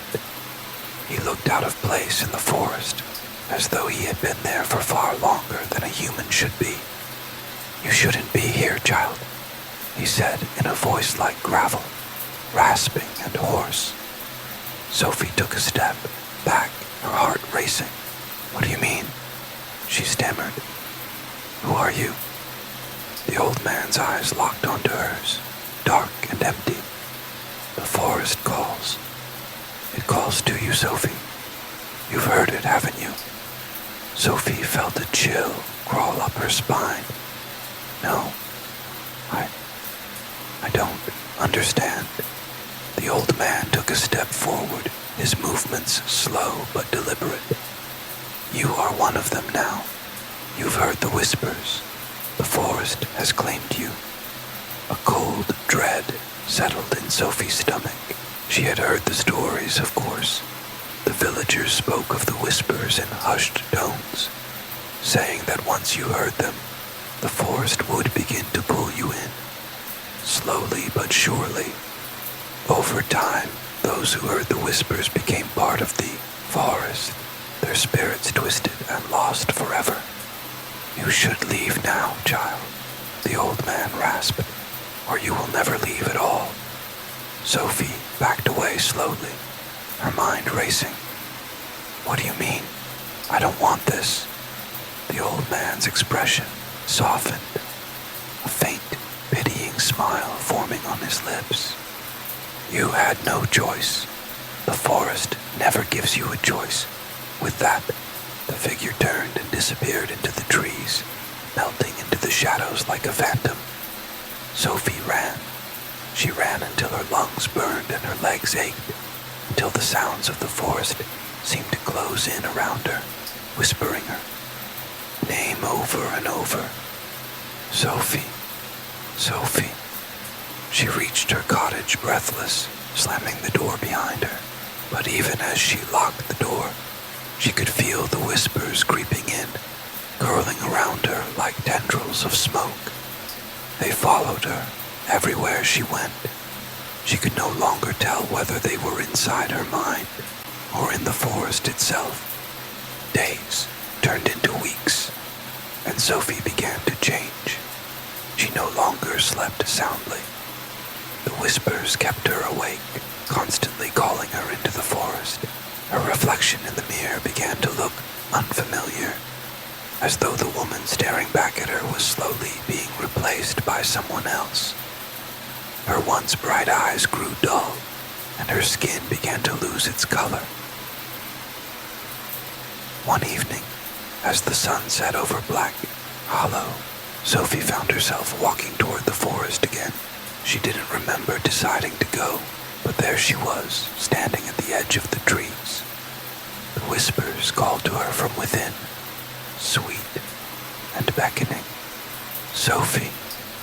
She stepped forward, the ground soft beneath her feet. The path seemed to open up before her, leading her deeper into the forest, deeper into the call that was now a part of her. She no longer felt fear, only a deep sense of belonging, as if she was meant to be there all along. The villagers never saw Sophie again. Some say she became part of the forest, her spirit lost to the whispers. Others say the old man took her. But every night, when the wind is still and the moon is full, the whispers can be heard in the trees. And if you listen closely, you might just hear her voice among them. "Sophie, Sophie." The pond of the forgotten deep in the jungle, hidden among the dense underbrush and towering trees, lay a pond, a place so remote that few had ever ventured near it. The locals in the nearby village spoke of it only in whispers, and even then, they did so with a glance over their shoulders, as if the very mention of it would summon something from the water. They called it El Charco de los Olvidados, the pond of the forgotten. Laura, a young biologist with a passion for the unexplored, had heard the rumors. She had arrived in the village to study the biodiversity of the jungle, eager to uncover secrets hidden in the lush greenery. Despite the warnings from the villagers, something about the pond intrigued her. She had heard stories of strange creatures lurking beneath its surface, of mysterious lights that danced on the water at night. But most of all, she was fascinated by the idea of discovering something that had been forgotten by time. On the fourth day of her expedition, Laura convinced her guide, Marcos, to take her to the pond. The jungle seemed to close in around them as they trekked through the dense foliage, the air thick with humidity and the sounds of unseen creatures. Marcos was nervous, glancing over his shoulder at every crack of a branch or rustle of leaves. don't understand," Marco said, his voice strained. "It's not just the pond. It's what's in it. The water it's cursed." Laura laughed, dismissing his fears. "Cursed? There's no such thing. It's just a pond, Marcos. We're scientists. We don't believe in curses." But Marcos was quiet for the rest of the journey, and as they neared the pond, Laura noticed the air grew colder. The trees seemed to part in front of them, revealing a dark, stagnant body of water, surrounded by moss-covered rocks and twisted roots. A heavy mist clung to the surface, and the pond reflected nothing, not the sky, not the trees, only the black void of the water itself. "This is it," Marcos whispered, his eyes wide with unease. "The pond of the forgotten." Laura stepped forward, her curiosity getting the better of her. The air around the pond was thick, oppressive, as if the water itself was breathing, waiting. The silence was deafening. "Is this what you were afraid of?" Laura asked, crouching beside the water's edge. Marcos didn't respond. He stood behind her, his hands trembling. Laura dipped her fingers into the cool water, expecting it to be clear, but the liquid seemed murky, as if something had stirred beneath the surface. The water rippled, but there was no breeze. She quickly pulled her hand back. Suddenly she heard something. A soft whisper, a voice carried by the wind, though there was no wind. "Help me!" Laura froze, her heart racing. "Did you hear that?" she asked, turning to Marcos. But he was gone. Panicking, Laura looked around, calling his name. The jungle was still, deathly quiet. It was as if the world itself had gone silent. She stood alone beside the pond, the whispers growing louder. They were no longer words, but guttural sounds, like something clawing at the edges of her mind. Then she saw it, a figure emerging from the water, a pale, twisted shape, its limbs long and thin, its face a grotesque mask of decay. It had no eyes, just empty sockets that seemed to swallow the light around it. The figure moved slowly, dragging itself out of the pond, its body slick with dark water, its mouth opened, emitting a soft, mournful cry.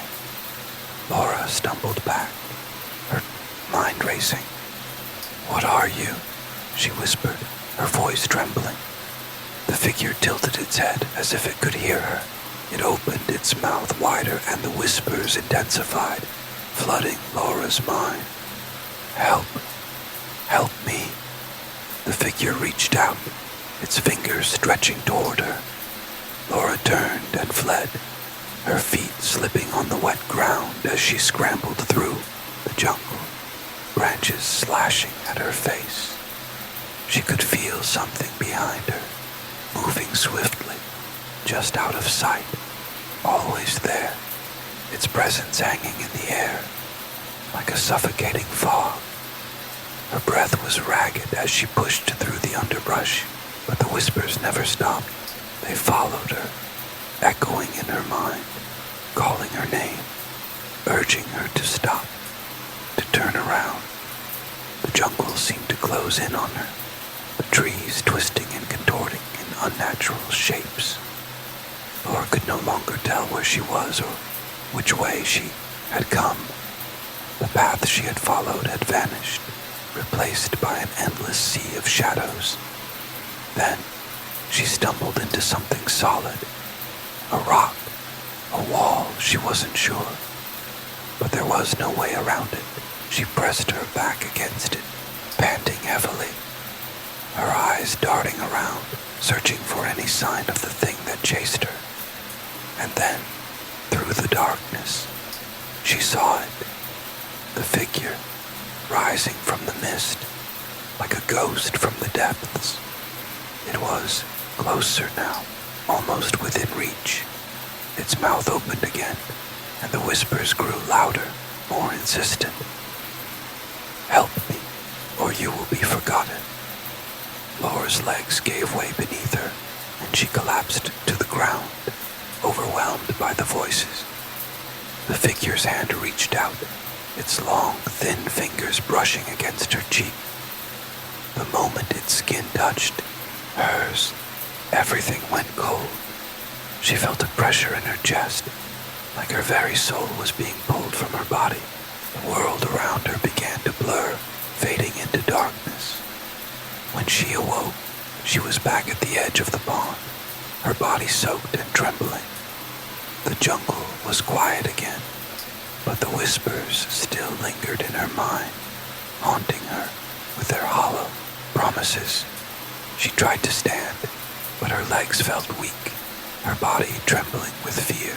As she looked around, she realized that the pond was no longer the same. The water was clear, shimmering in the moonlight, and she could see something beneath the surface. Shapes, figures, twisting and shifting in the depths. Laura's eyes widened as the realization dawned on her. The figures in the water were faces of the forgotten, the lost souls that had been trapped in the pond for eternity. And now, it was her turn. The water began to ripple once more, and Laura felt a cold hand grip her ankle. She screamed, but no sound escaped her lips. As the dark water rose around her, she was pulled under, her body sinking into the depths. The last thing she heard were the whispers. Welcome to the forgotten, the shadow of the jaguarin, the heart of the Amazon rainforest.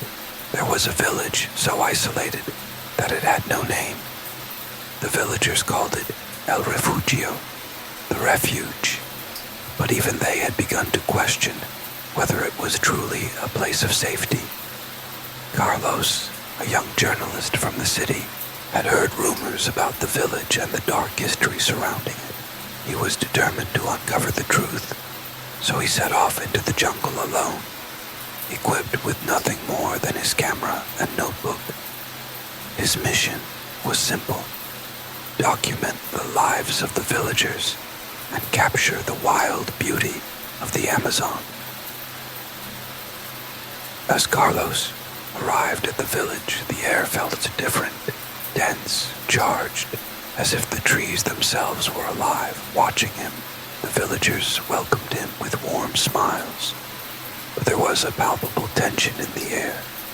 They spoke little about the jungle and avoided discussing the forest's deeper parts. But in their eyes, he saw something else.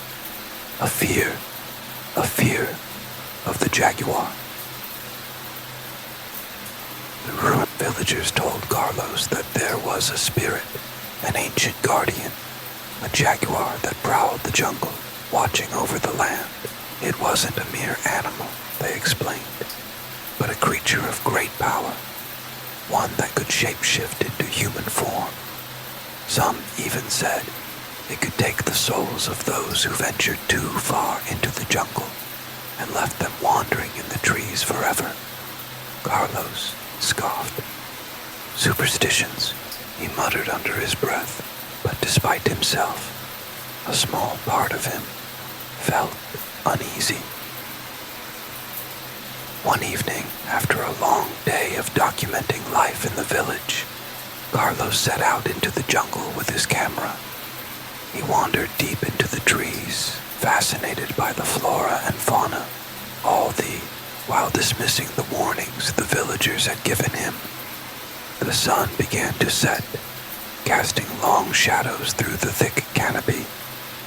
The air was thick with the scent of damp earth, and the jungle seemed to hum with life. It was then he heard it, the low, guttural growl of something close. Carlos froze. The growl was deep, like thunder, but it was distinctively animal. His heart skipped a beat, as the hairs on the back of his neck stood up. Slowly, he turned, his camera in hand, expecting to see the glow of eyes in the shadows. But there was nothing. Shaking off the unease, Carlos pressed on.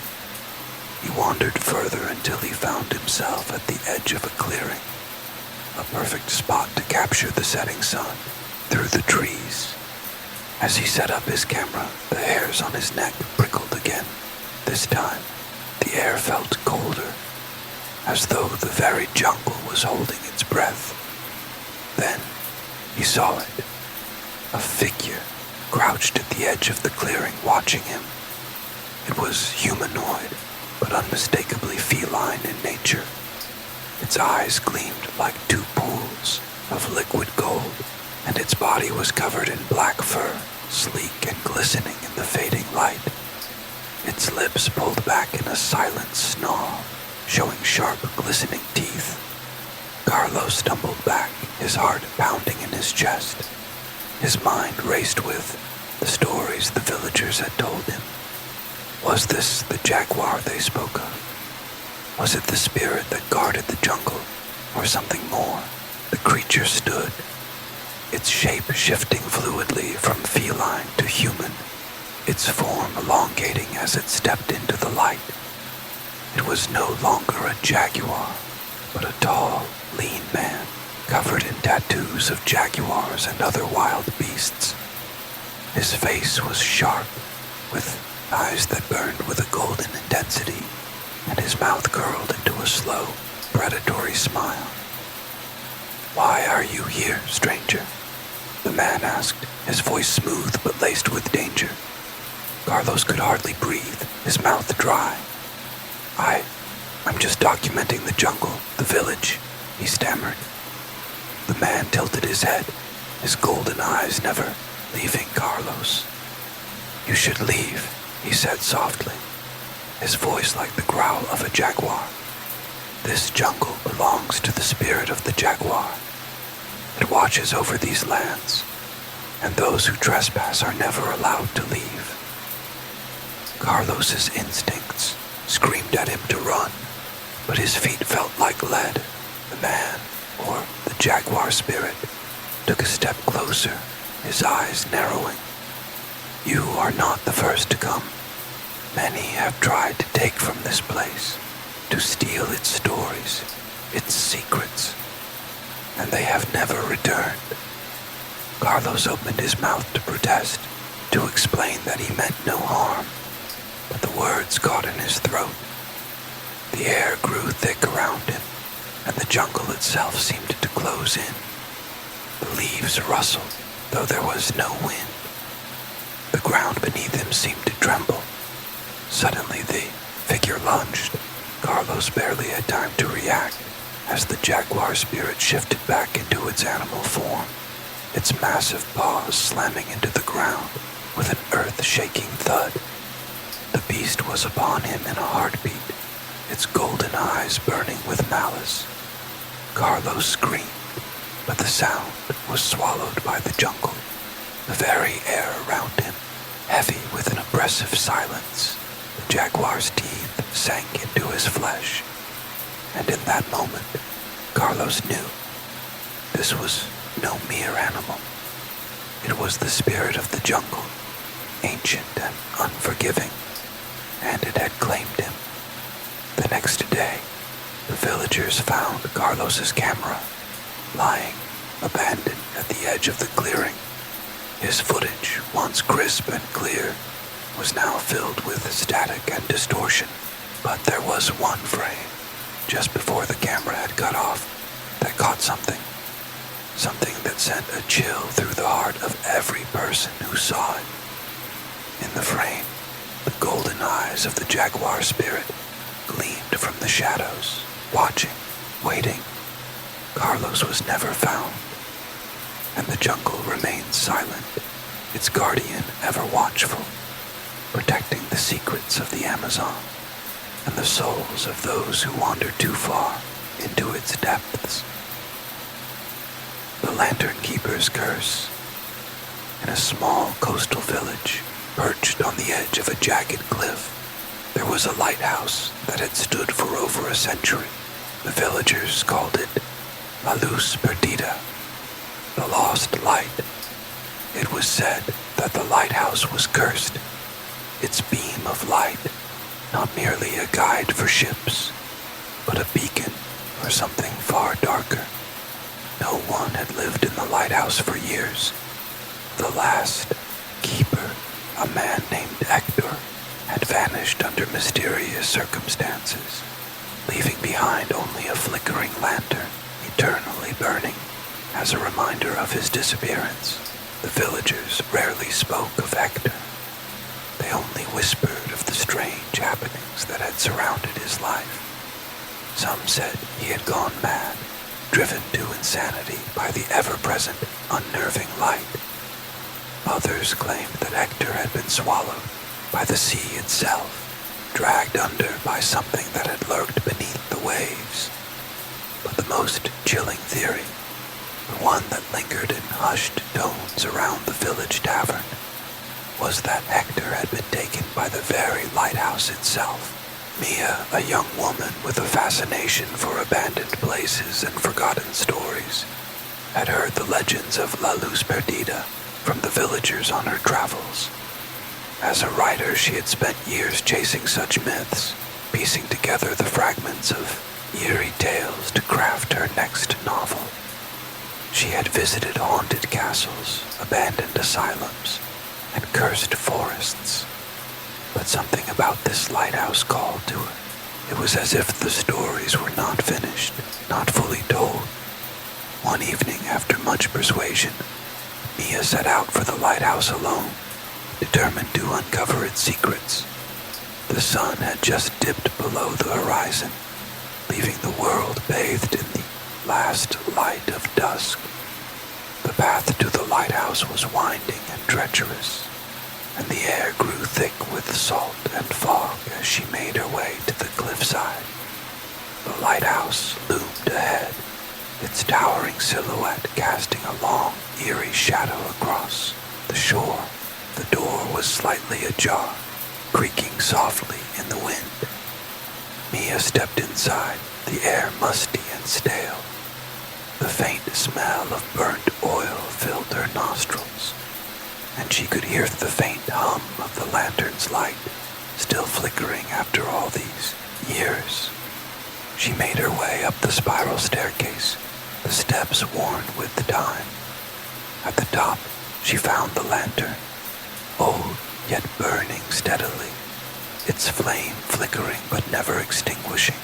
The beam of light swept across the horizon, casting a dim glow across the churning ocean below. Mia felt a strange sense of unease as she gazed out at the sea.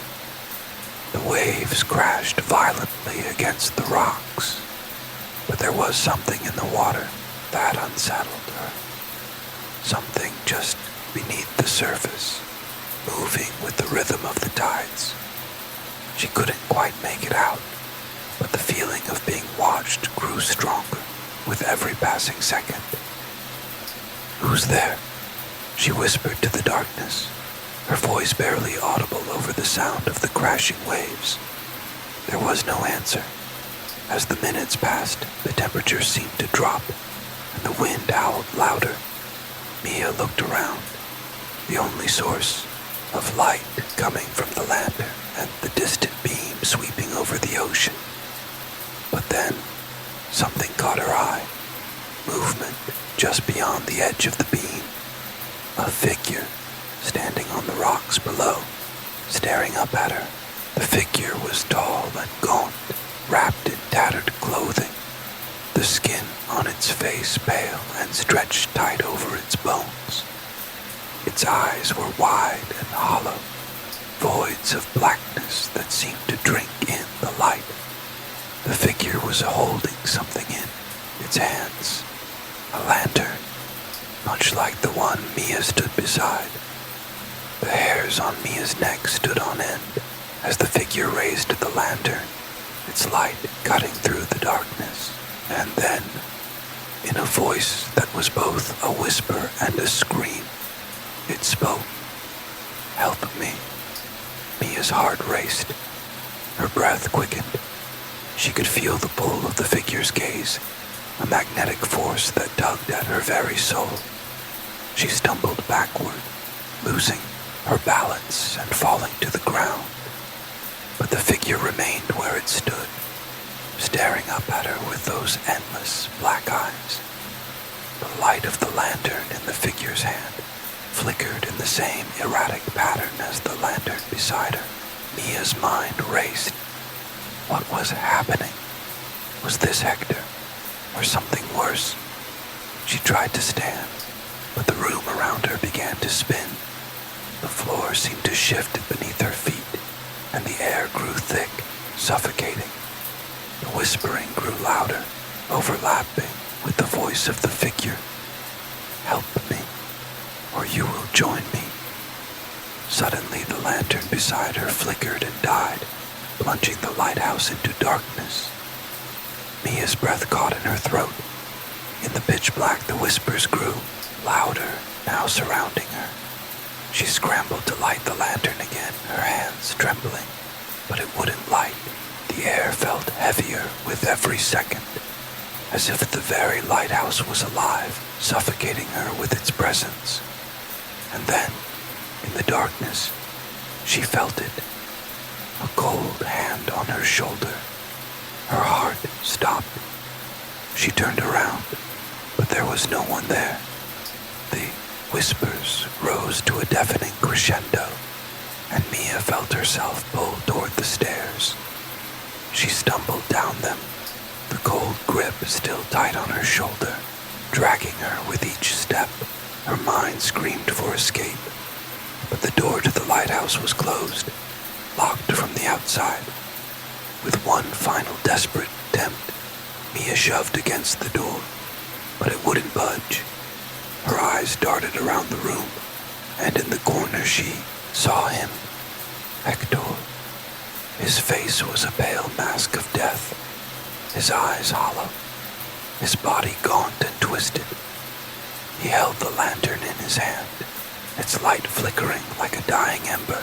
Join me, Hector whispered, his voice echoing in her mind. Forever bound to the light, the last thing Mia saw before everything went dark was the flicker of the lantern's light, casting long shadows across the lighthouse, and the figure of Hector, forever bound, forever cursed to guard the light. And the lanterns of the lost light, it is said, never go out. Those who dare to venture too close are drawn into the curse, their souls trapped in the light forever.